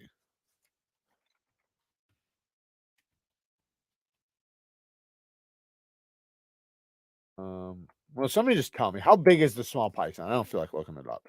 So I don't know how big it is. The regular one is the one I like, or the one from Spyderco. because he has his custom ones too. I'm guessing you're talking about a custom because I didn't think Spyderco did a small one, did they? Did Spyderco do a small one? Any difference to sharpening 3V and 4V? Yes. So 4V, people usually ask between M4 and 4V. So but there's no, you know what? I'm going to take that back. Not really between 3 and 4V. So both 3 and 4V both take a good polished edge.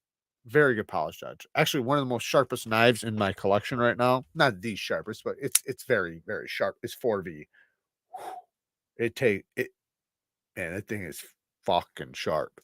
So it's a steel that takes a very keen edge, especially if you do a low angled and you put it on fine grit. That thing is redonkulous.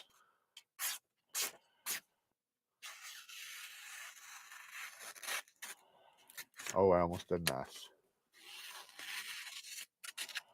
Oh, I keep messing it up. Anyways, but yeah, 4V's great. 3V's great too.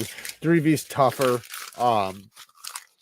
But no, as far as sharpening goes, no, not really. They're going to sharpen up pretty much the same, and they're both going to take really good fine edges. And they both, if you look at it from an edge retention standpoint, they're both going to take and hold a fine edge a little bit better than a little bit better than a toothy edge. So if you were going to do an edge test, right, an edge retention test, and you were going to cut as much as you could until it stops cutting paper, if you put a fine edge on it, it's going to hold that, and it's going to cut the paper longer. With, like, say if you're cutting cardboard or rope or something like that, it's going to cut longer with a fine edge than it will with a toothy edge, but not that much more. So let me just be clear. It's not that much more. You probably, in the grand scheme of things, you're not going to be able to tell the difference. Just on paper, it is. So, you know, it doesn't matter what edge you put on. You can put a toothy edge, you can put a medium grit edge, you can put a fine edge. It doesn't matter. All the edges are going to be good on both of those steels. Now with M4, that's different. So M4 doesn't, it's going to be, at least from my experience, 4V takes a better fine edge than M4. M4 will be more of a toothy edge. Like I said, about 600 grit is what I like on it. I was actually carrying my Hephaestus on my date, so I hope I didn't scare away my romantic interest. Well, if you hugged her, she probably didn't think something was in your pocket. All right, let's oh man, I am so backed up, guys. I am sorry. All right, I am going all the way up to the front. If I miss something and you guys want to make sure I see it, please just write it again in the chat. The Recenti 3.0 Python is just over 7 inches, a 3.2 inch blade. My small Spyderco Pythons are chopped down by Knife Grandpa. Oh, okay, I gotcha. Yeah, that's cool. I don't know if it's worth it, man, because to me, I would want the real deal. Like just the whole thing. What's a good small knife? Case, want to grab one before blade training recommendations? Depends on how much money you want to spend. So if you're wanting to spend, I would say you can get one of these, like these leather cases. I personally love these. You can't get this exact one because this is custom made, but they have these types on Amazon you can buy. What is that case I have? Baby, Kara, will you grab that knife case really quick, please? The small one with the inserts. Yeah. I actually took a bunch of them out today, so there's going to be a bunch missing. I went and did that photography. Throw one of your favorite knives, please. Try to be unique. Throw one of them? Huh. I throw my knives all the time. So, all right, this one's dope. So these are really cool. I think it's Guard Dog Nanook. So it's Guard Dog inserts from Nanook. So this is the Guard Dog, and this is the type of case. This is really good. They're expensive, but yeah, these are really nice. You can see it holds. Let me put something big in there. It'll hold big knives. So here's an XL bag lighter. Fits right in there. So, but that one's really, really good. Questioning me. Okay, so let's really quickly bring up How many knives for the case? Yeah, that's another question. How many knives? And there's so many different cases. Um, why did you time out that dude? Kyle, why did you time out that dude? What desk do you use? I don't even know, man. I just bought it. It's an L shape. It's nothing special. I wanted something wide and big, something that has two sections to it. So I have this side and then I have this side. But nothing special, man. I need to get a new chair. Um, Kermit the Frog, sorry. Oh, show one of your favorite knives, please. Show. Oh, okay. Well, I got the Protect Malibu in my pocket, or not Malibu, Protect Mordax in my pocket. I really like this one. I wouldn't say it's my favorite, but it's definitely one of. I really, really like it. My edge is all sticky right now because I opened something up, but um, I got a lot of faves, man. I love a lot of knives. So I love my Spartan Harsey. I love my Spartan Harsey folder with the BGM hollow regrind. This is not a knife for everybody, though. It's big, it's thick, it's robust. I got a regrind on mine, so mine's a hollow grind now, which to me improved it massively. It's very comfortable in the hand, but it's a tactical knife, so it's not going to be like it's heavy, it's robust. I love the Ferrum Forge Archbishop 3.0. I also got a hollow regrind on this one too. This one wasn't necessary, but I wanted it. But man, the detent on these are such a clean breaking detent. So though I like those, you know, they're not my favorites, but I love them. Here's one of my favorites though. I love my Hinder XM18 sheep's foot skinny. It's a skinny boy. Put a really sharp edge on here, but the steel is soft. There's one bad thing. I got that new Chavez, or the Chavez with the kickstop.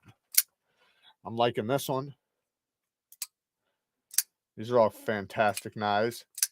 Kickstops are great, man. Ding it, ding it, ding it. Oh, I'm sorry, guys. Let me see. You guys must be come on. No, you guys are lying to me. Did I read that wrong? Anyways, ding, ding, ding. Where? You guys are lying. I do not see anything.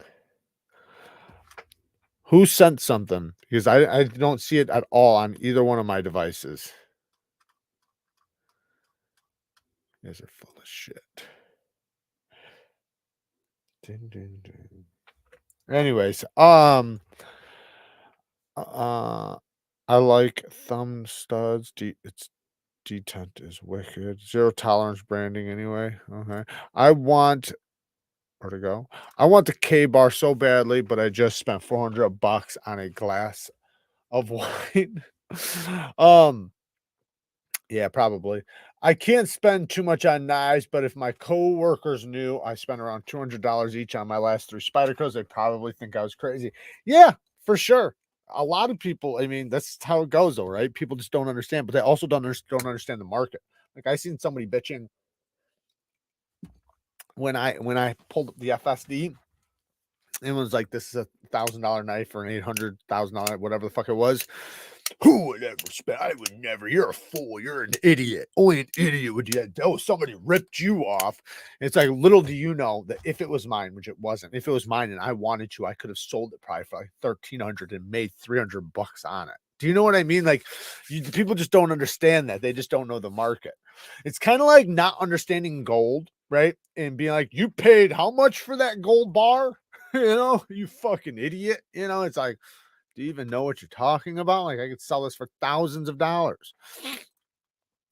I only have a few knives, but I got a Spyderco Persistence lightweight, and it's great and fun to fidget with. Okay, let's do we gotta get story time.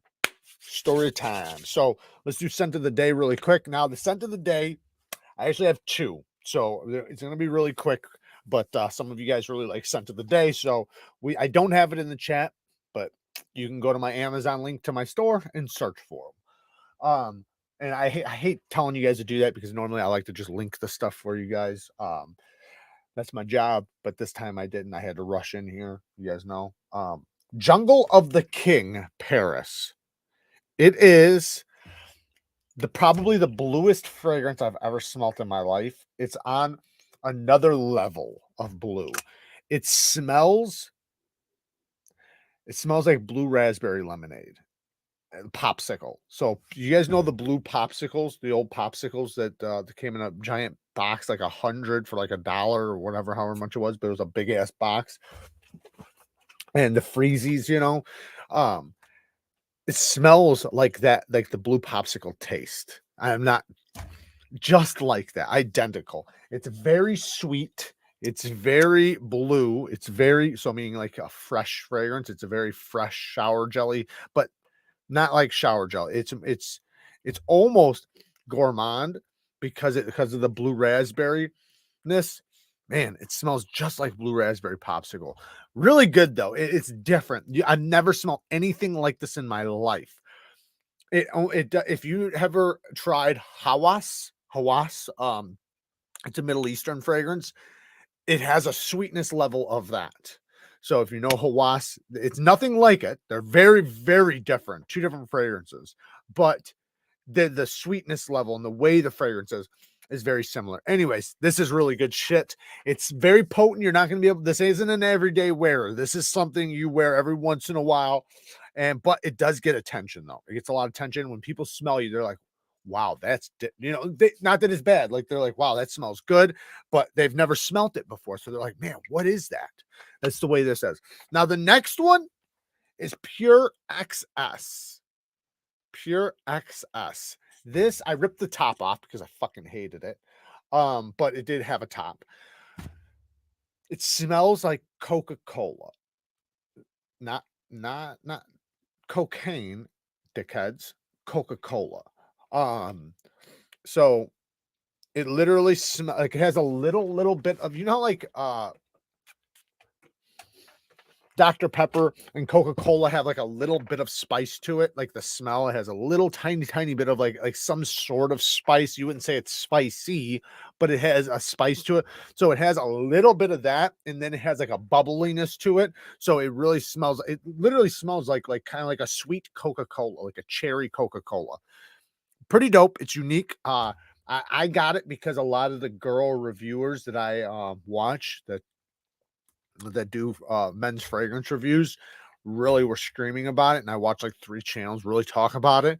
This is something I would say you don't want to wear in a super hot summer day, but you could pull it off if it's a cooler day, maybe springtime, fall time, all year except for ridiculously hot days. Like if it's more of a cooler day, a light day, fine. But when it gets brutally hot, you don't want a fragrance like this. It's just, it'll be and it's not that it's super spicy, it's just not for that weather. You could pull it off though, to be honest. You could totally pull it off. But anyways, Pure XS. It's a let's look up the notes just really quick. I know I said I was gonna do that fast, but I'm actually, I can't remember. I already got it pulled up, so calm down. It's gonna go fast. It's like I said, it's so unique that it makes you kind of wonder. Okay, so we have vanilla, warm, spicy, sweet, amber, woody, alcohol, aromatic, citrus, cinnamon, balsamic. So I'd say vanilla, yes. Warm, spicy, yes, but I would put the warm, spicy a lot lower. Sweet, yes. Amber, yes. Woody, yes. Alcohol, don't know. Aromatic, yes. Citrus, yes. Cinnamon, slightly, and then balsamic. And you come down here, top notes are ginger, thyme, grapefruit, bergamot, green accord. Middle notes are vanilla, liquor, cinnamon, leather, and apple. Base notes are merith or whatever the fuck that is. Myrrh, sugar, cedar, woody notes are cashmere and patchouli. I didn't realize there was so many leather notes in there. But it kind of makes sense. It's not a leather fragrance, so do not think of it as a leather fragrance or even a woody fragrance. Don't even think of it as a woody fragrance. Think about it like I said, it smells like smells like Coca-Cola. In a good way. Jared, call mom. I already talked to my sister. Well, how are you saying that? Is my I just talked to Cassie, Erica. I just talked to Cassie. I just shut down the stream and talked to Cassie a couple minutes ago. I'll call you guys in just a few minutes. I'll be off in 15 minutes. But yes, I just talked to Cassie. Um, story time. Let's go into story time. So, you guys remember earlier? Call mom right now. Guys, give me 5 seconds, please.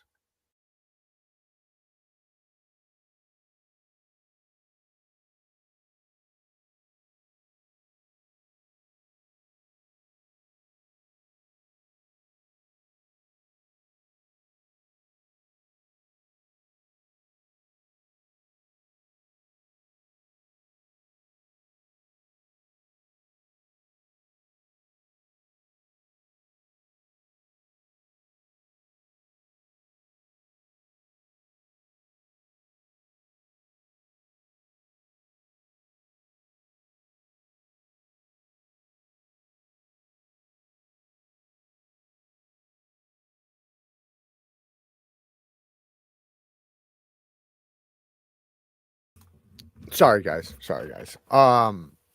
He's got some broken ribs, broken clavicle, and a bunch of other shit. So, I'll give my mom a call back when I'm done. There's nothing I can do. They live a couple hours away from me. They live south of Chicago. So, anyways, is Blade show anytime soon? But yeah, give prayers out to my stepfather. I mean, it sucks. He's a good man. He's a really good man. My stepfather's a really good man.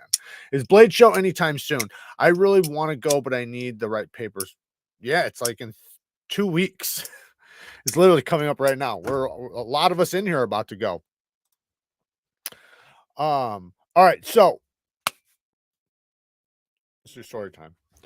So you guys remember earlier I said, and I only thought of this story because like right before I came down, or right before I got on here, I was talking to Kara, and I was actually telling Kara this story. So I was like, ah, fuck it, I'll tell this story for my live. Now, remember, like I used to do a lot of bad shit, so just remember that. But before earlier, somebody came to the door. I told you guys this. Somebody came to the door and they were like, they were saying that they were doing, I don't know, like rodent shit protection or like some sort of pest control. And you know how like they're doing the neighbor's house, they'll ask you, do you want it done? And it's a younger dude. And but when I open up the door, and I'm talking to him, those guys, like, it was like my fucking how do you put it? My radar goes off, like, fast when those guys are, like, in front of me because I've been that guy, and I'm not saying he is this guy, I'm saying, like, if he had bad intentions. I'm just saying I've been that guy, so I know how easy it is to play off a character and be somebody that it has bad intentions, right? So like I like when he looks at me, like he first when I opened the door, he complimented my tattoo. That was red flag number one, right? Like, and I know he's trying to be a salesman, but anyway, so I looked at him like I was gonna kill him. And I wanted him to think that like I was like stone cold. Like I didn't want to talk to him about shit. But and it's only because, like I said, my radar went off and I thought like because and I'm going to tell a story after this because there's guys that will go to doors and pretend to be something that they're not in order to investigate a house, investigate a property, maybe see who's inside, who's at home, what kind of person's in there, what type of people are they, do they have kids, all these things. And so and I don't think he was that, by the way. After I really looked at him, I looked at all the fine details, right? What does his skin look like? Not color, but like what kind of skin? Like, is he young? Is he mature? Is his hands rough? Are they soft? Like all these little details. And when I looked him up and down, he's most likely a salesman going door to door. But you never know, right? And like I said, the way I would do it is I would never play a character that I wasn't, that I couldn't be. So you know, I have no doubt that, you know, that it couldn't possibly be, and I'm not saying he is, but this goes to a story where I, a time when I played a character, right? And this is just one time, like I could tell 1,000 times, but I went to a place and I had been watching it for like 2 weeks, and nobody was there for like 2 weeks. Like I didn't see anything, but I knew like somebody lived there, right? You can tell like this place is, uh, not that it's huge or anything, but it's big, it's well took. Somebody lives there, but they hadn't been there for like a week, and then 2 weeks went by, and I was like stalking the place, right, to rob it, doing bad shit. And I went there in order to investigate, in order to see, because in order to knock on the door or talk to people there or see how the neighbors respond, all these little details in this, I'm telling you guys this to warn you guys, so to warn you guys against people like this. So that day I went around the property and I took pictures. I took pictures and pretended like I was interested in buying the place because it was up for sale for because there was like a for sale sign in the front, right? So I knew, it's real estate. So, and I worked on houses, like I did construction, like that's what I did. So I could talk the talk and walk the walk of a construction worker, of a flipper, because we flipped houses and things like that. So I could reenact the very person I already was. I didn't have to pretend to be much more than I already was at that point, at that time, right? So if you looked at my hands or something, if I said I was a salesman, if you looked at my hands, you'd know instantly I'm not a fucking salesman, right? You can tell. Uh anyway, so I went around and I took pictures of the house, and I did get stopped by the neighbors. I did. So it worked out just fine when the neighbors stopped me and are like, "Hey, who the fuck are you?" And I'm like, "Oh, I'm thinking about buying the property. I'm just taking pictures of the roof and things like that, making sure everything's top notch with it, before I make the purchase." And they're like, "Oh, okay, no problem." Nothing happened. Everything was cool. Well, I wound up going back, and I wound up emptying the place out. Um, and when I went to leave, a different neighbor seen me like getting out of there, because I went beyond what I should do. Like, and I know this is all bad shit, guys. I'm not trying to pretend like this is good shit. This is a horrible, horrible shit. But when I went to leave, I actually got stopped by a cop, or not stopped by the cop. Sorry, I wound up getting somebody seen me leave. Right, they seen me shut a garage door and pull out with a van. Right, and fill the place up, and filled the thing up. And a week or two later, a couple weeks later, a cop shows up, chasing me. Okay, mom, I love you. I'll call you. I'll call you in a little bit. Um, so the cop shows up and he is asking me questions, right? And I don't know what he knows. I have no idea what he knows. He could know a lot more than I don't know. I don't know what he knows at all. And I don't even know what it's about at first anyway. So he's asking me questions. And I'm like, what the fuck are you, questioning me for? But I stopped and I talked to him because he came up respectfully. Like he didn't come up like I had seen so many other detectives and stuff come up. He came up very respectfully and talked to me in a good way. So I gave him the respect and I talked to him. Normally, do not talk to cops, but I did. And he broke it down for me exactly why he was there. He's like, some people said you were at a property and you were possibly in the garage of a location, and they got your plates and they called the police and we've tracked you down. And I said, "Oh yeah." I said, "I was on the property, uh, thinking about buying the property." I said, "And when I came around the house, the garage door was open about 3 feet." I said, "I shut the door and I left." That's all I said. And because that's what he said, right? He said, "They seen you shut a garage door and leave." So perfect. That's all I did, right? That's all they seen. That's all I did. And but then he was like, but I also didn't want to admit that I was there. But the point is though, is that they already had my plates and stuff. They took pictures, and I know they took my picture because on the way out, I watched them. I watched the person go like this with their phone and take a picture of me going by. So I didn't want to lie about that part, right? So The point of the story is, though, is that you don't know sometimes the person that is playing it off really good, that can come up to your door and what their intentions are. In many cases, it could be fucking evil. And that's why my spidey senses went off earlier when that dude is the door, because like I said, I'm looking at every detail on him. I'm looking at his hands, I'm looking at his hair, I'm looking at his eyes, I'm looking at his body postures, the clothes he wears, where's his vehicle, all these little details, because I know the signs of somebody with bad intentions. And I also know how easy somebody can trick you.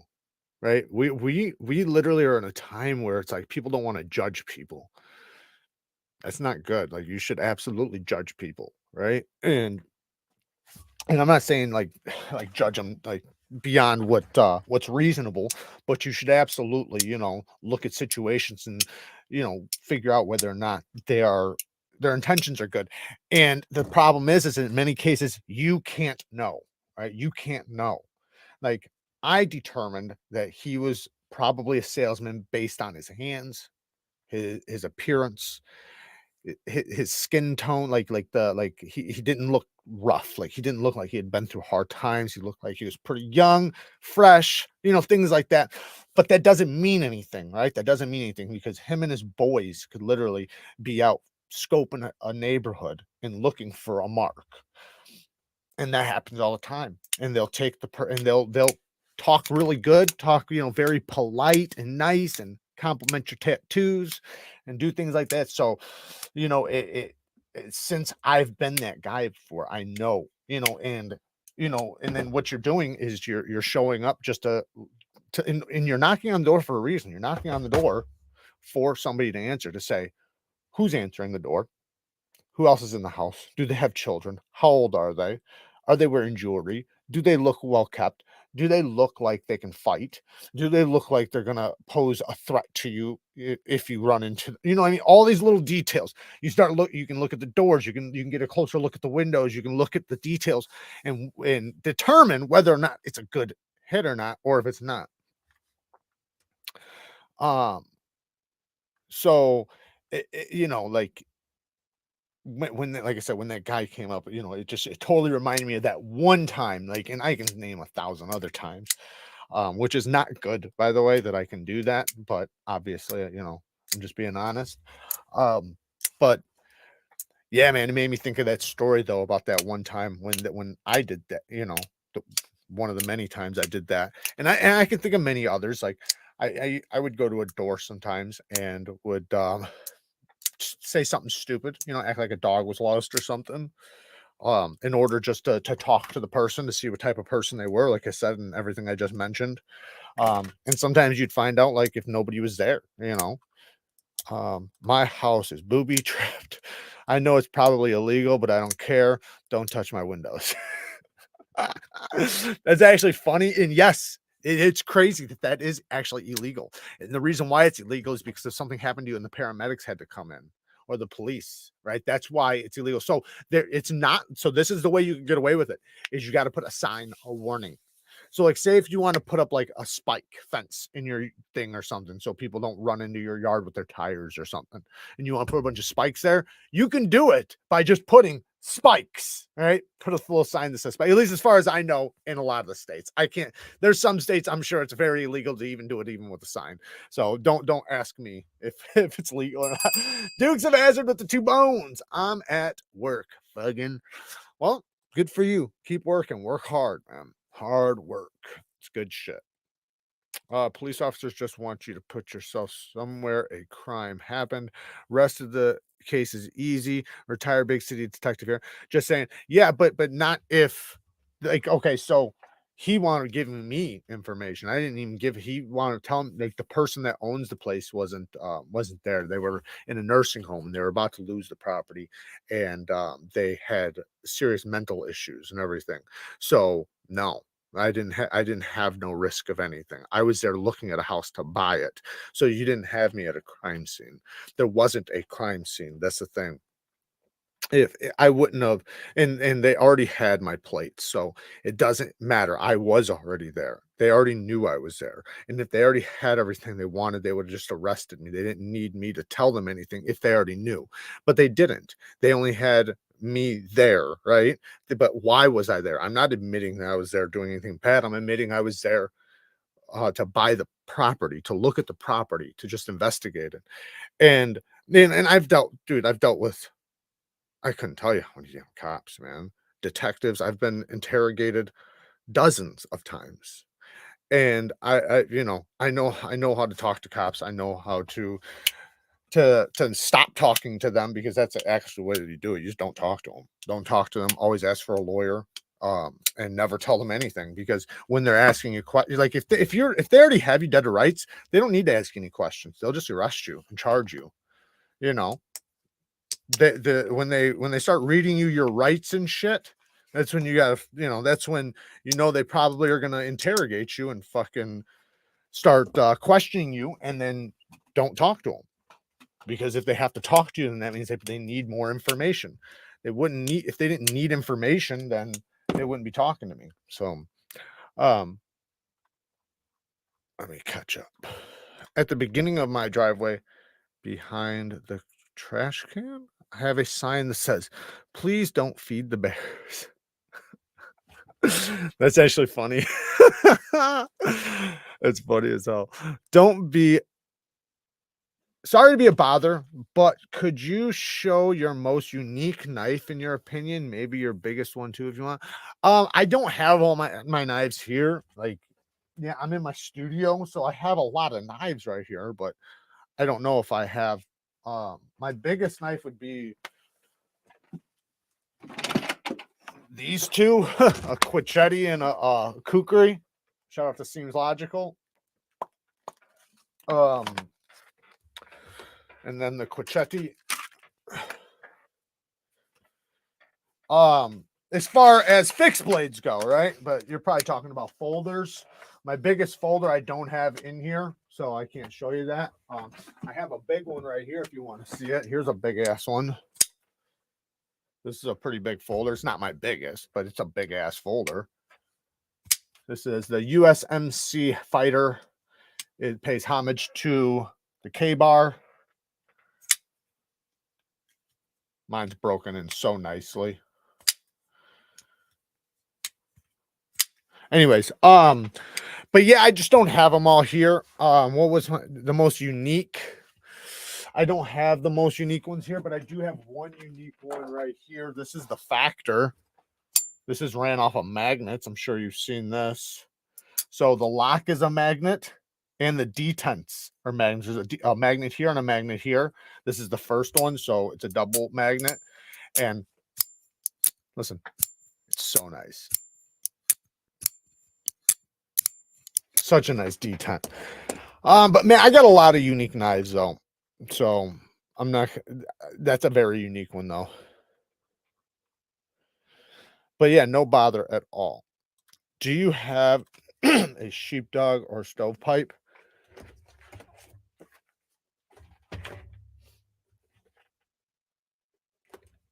Where the fuck is, oh, I have a sheepdog right here.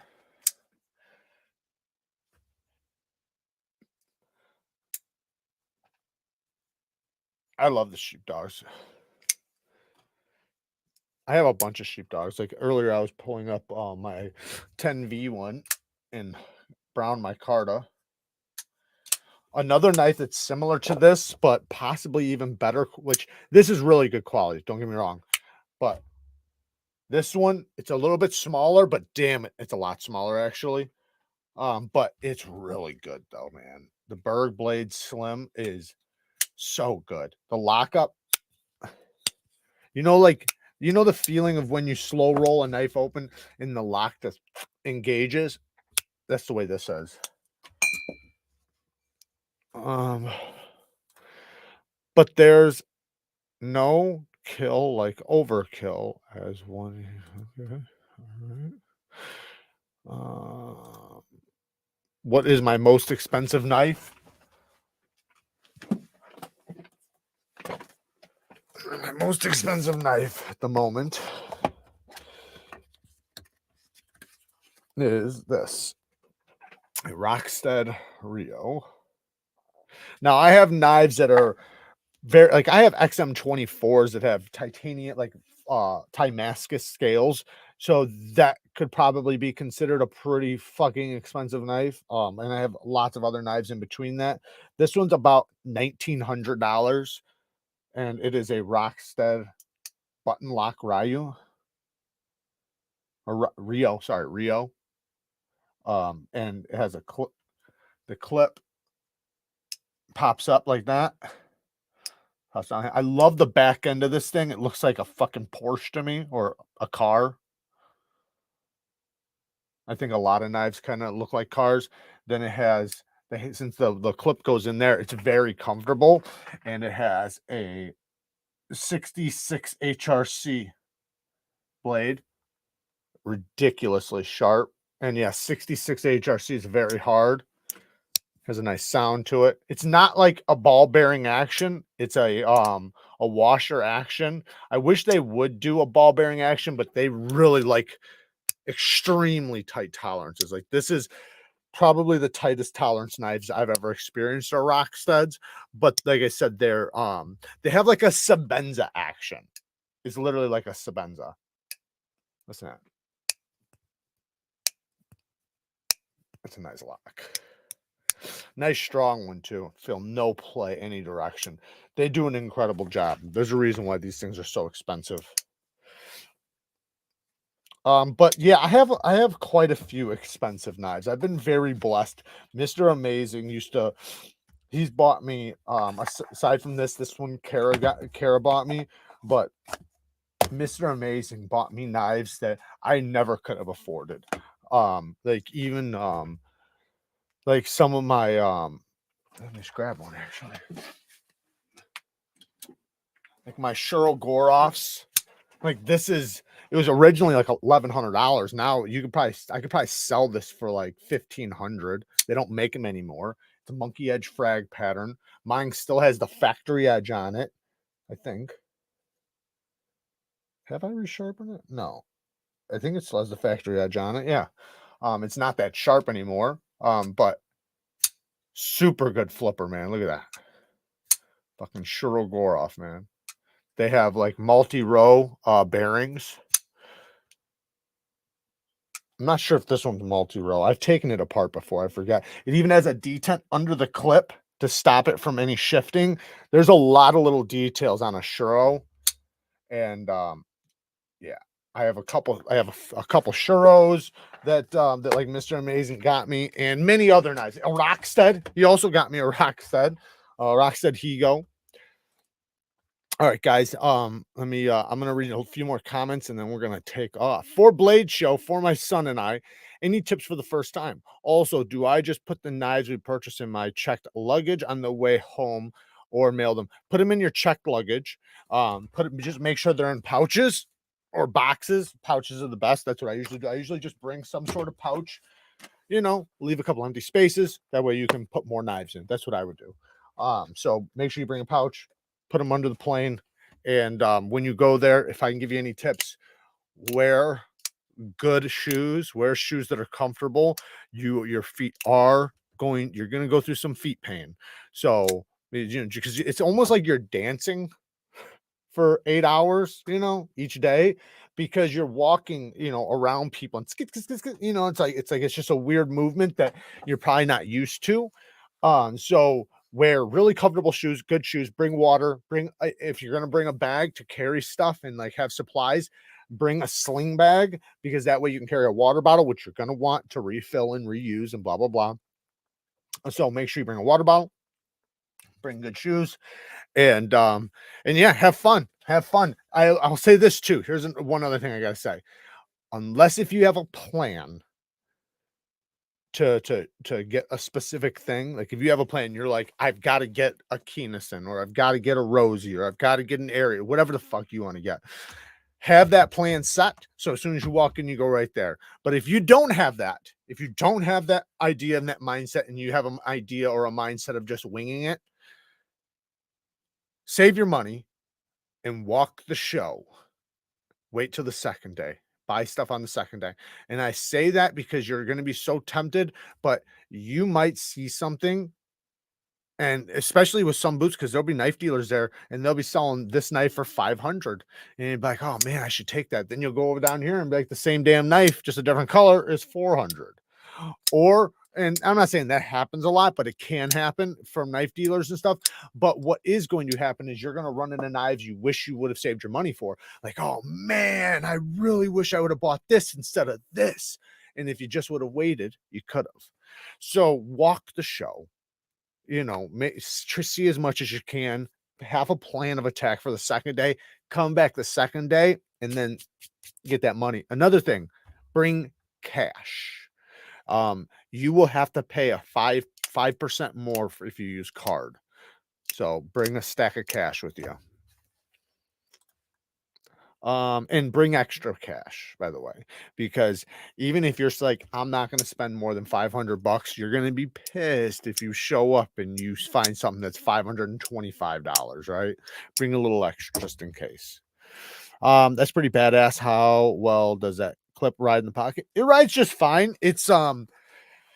It's unique. It is different. So it's not like normal, but when you carry that knife, that's also special, right? That's not a knife you carry in your work jeans, right? Not saying people don't, because I have seen people that do. My other Rockstead carries on the hip in a pouch, in a sheath.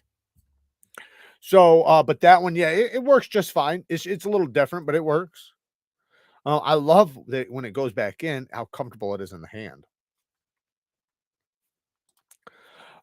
Yeah, no, it's not a big knife. My other Rockstead's a lot bigger, for sure. It's not a small knife though. Just I'll show you how big the actual knife is. I'll put it next to something. But yeah, it's not a big one. So here is a Spyderco PM2. People know the PM2 pretty good.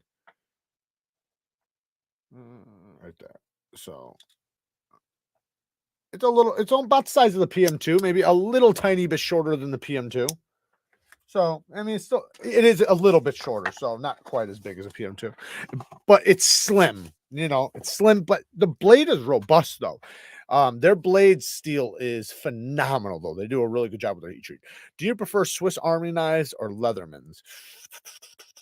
Probably Leathermans. I have a Rockstead beautiful, beautiful knife with the beautiful mirror polish finish. Sharp knives do matter. My Shiro is still my nicest knife. Yeah, Shiros are really good. Very, very good. Damn, that's nice, but I'd be afraid to carry it. I have dropped every single knife I own, and some of them have the evidence to show it. You want to talk about evidence to show it? The first rocks that I ever got that Mr. Amazing got me, I dropped on my thumb during a live. So just like we're doing here, I had it in my hand like this, and it just went bloop, cut me to the bone, severed a nerve, fucked me up bad. It made it to where my whole thumb right here is numb. I can't feel it. Well, actually, it was two. Let me just be clear. I also got stabbed in the thumb, so that cut, it was just like cherry, a cherry topping to a nerve damage that already existed. Last knife show I went to, I wish I had pulled the trigger on a TRM. They are tough to find outside of blade show. Well, okay, so that's another thing. Great point. Seems logical. You're going to see knives that you're not able to buy. Know that. Know that you are going to see knives that you can't buy. Not saying you can buy them there, but I'm saying like right now, right? If I wanted an XM18 Hinder, could I buy one right now? No, I could not. At the show, I can though. The show will have a ton of them. Same thing like with Shirogorovs and things like that. Like you'll see a lot of knives. You're like, damn, they have these. They have like 10 of them or 20 or 50 of them, whatever, is they'll have them. And then you'll also see there's knife dealers that you've never even know existed there that have other knives too. So they'll have some and they'll have knives. You're like, how do I not know about this knife dealer? Because it's just some weird knife dealer in fucking Indiana or something, and it's a no-name company, and they just have a little shop. They're never on social media, and they sell knives in their little town or something. So, you're gonna run into knives that you're gonna be like, oh man, I'm probably never gonna be able to buy this again if I don't get it right now, until next year. And that's how a lot of knives are. A lot of people that get some of these badass knives, and you're like, man, how were you able to get that? In many cases, they got them at Blade Show. I already take home $700 to $750 for my job now. Most of it just goes to cancer research. That's not a bad cause.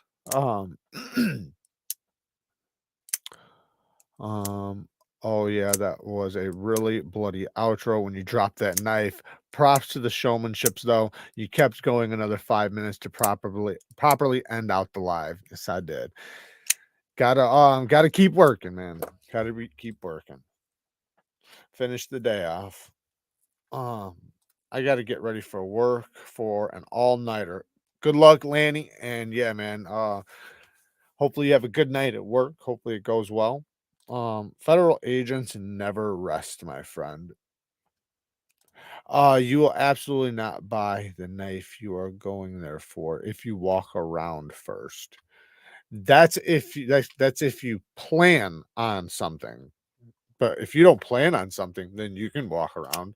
Like I said, like if it's not something that is, like I said, a Rosie, an Arius, maybe the titanium TRM, something like that. Like I said, if it's something like that, then as soon as you get there, go right there, buy that knife, whatever. But if you don't have that plan, then walk around first and look at things, because there's going to be knives that there's going to be a lot, not saying a lot of, but there's a lot of different knives that in some of them you might wind up liking this one more than the one you bought, right? But you really like the one you bought, but you wouldn't have bought this one if you would have known this one existed or that you would have been able to get it. So that's what I'm saying.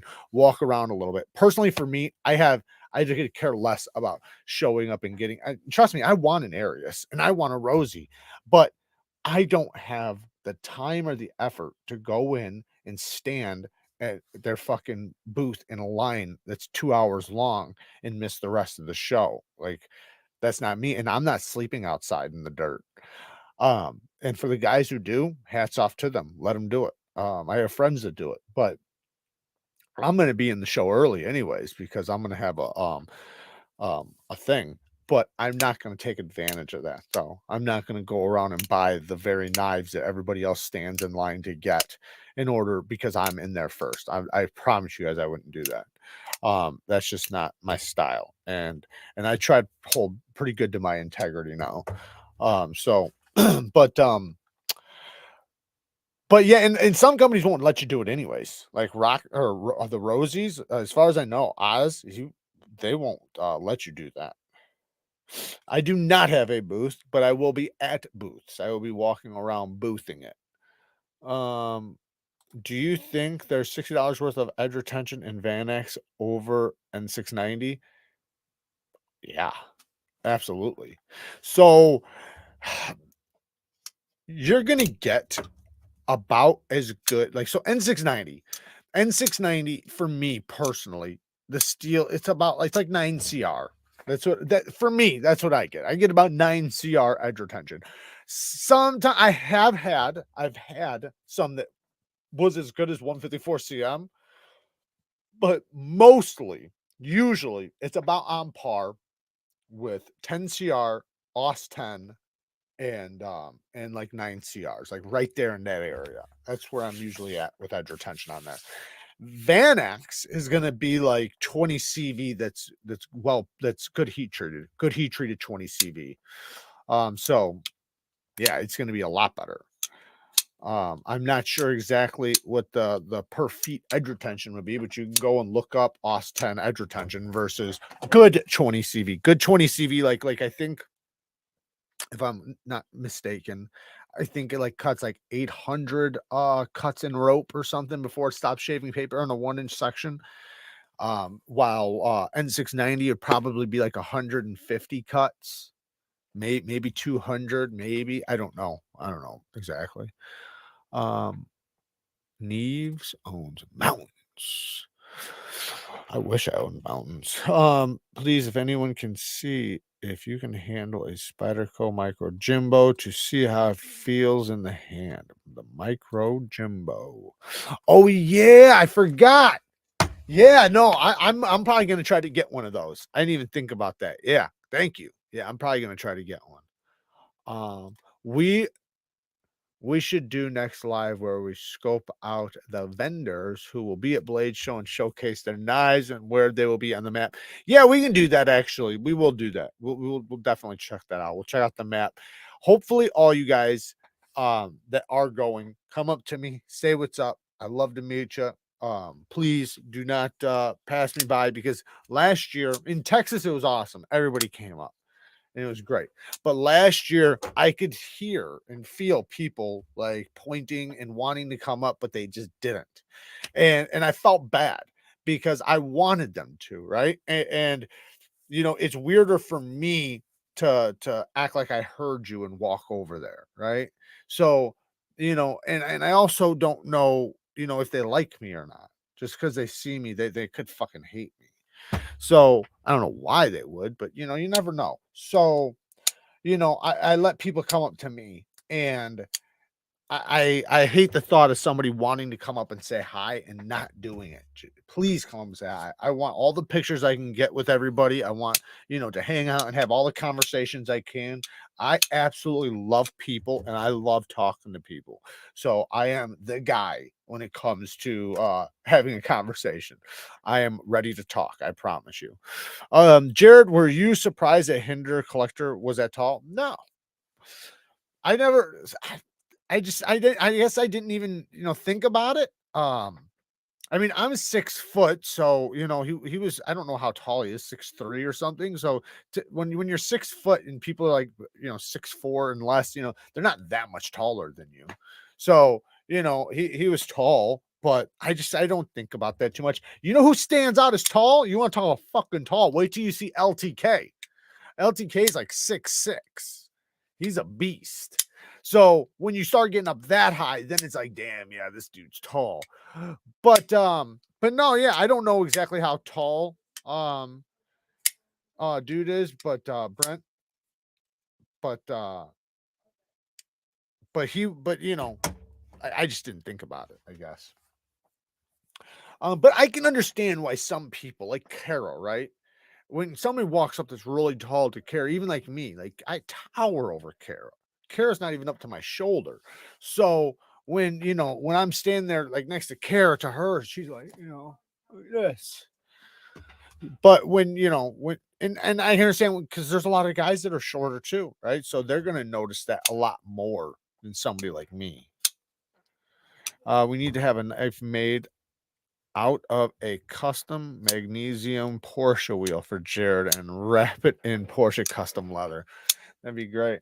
Um, one of these days, man, I will fucking have me a Porsche. So, um, who knows what I'm gonna have to do to get to it, but I'm gonna eventually get to it. I always thought about, and I'm not gonna say, I obviously I'm not gonna do this, but I always thought about, like, if I got to the end of life, right? Close to the end of life, at the point to where I know from this point on, there's no way I'm getting one. And I only have 10 years left to live or something like that, 5 years, whatever.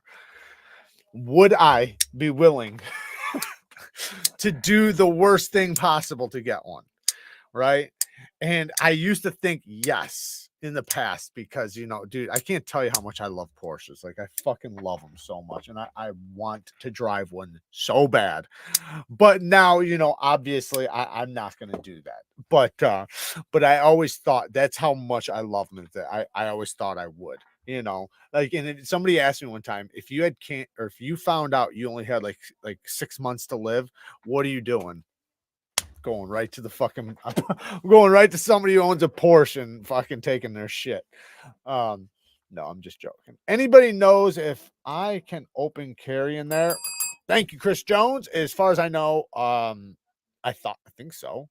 Um, I mean, yeah, I think so. I don't see why not. It's a, you know, there's a lot of gun people in there. So yeah, as far as I know, yeah, you can carry. I'm pretty sure a lot of the people I was with the last time was carrying.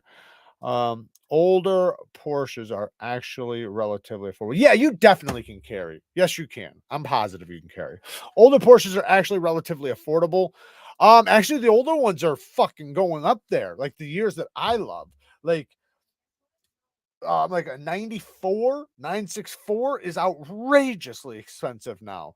Even like to like 96, like they're going up like crazy. Like I maybe the 70s ones, high mileage, things like that. But like if I like the ones from the 90s and up.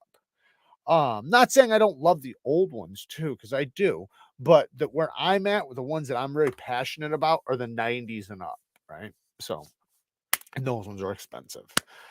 I think in many cases, an older one would be even more expensive than a newer one.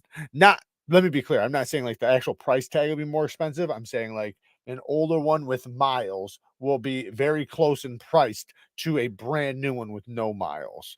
So I'm saying all the Porsche owners in here are no longer stopping at the lights near Jared in case he's got cancer. Any air cooled Porsche is a collector's item and is insanely priced, right? Yeah, that was anyways, yeah, yeah. I gotta get going, guys. I gotta attend to my family and see exactly what's going on. I love you guys. Thank you guys for hanging out with me. Thank you guys for hitting the like button because I know you guys did. Thank you guys for everything, using the links, all the donations, all the good stuff. Until next time, peace.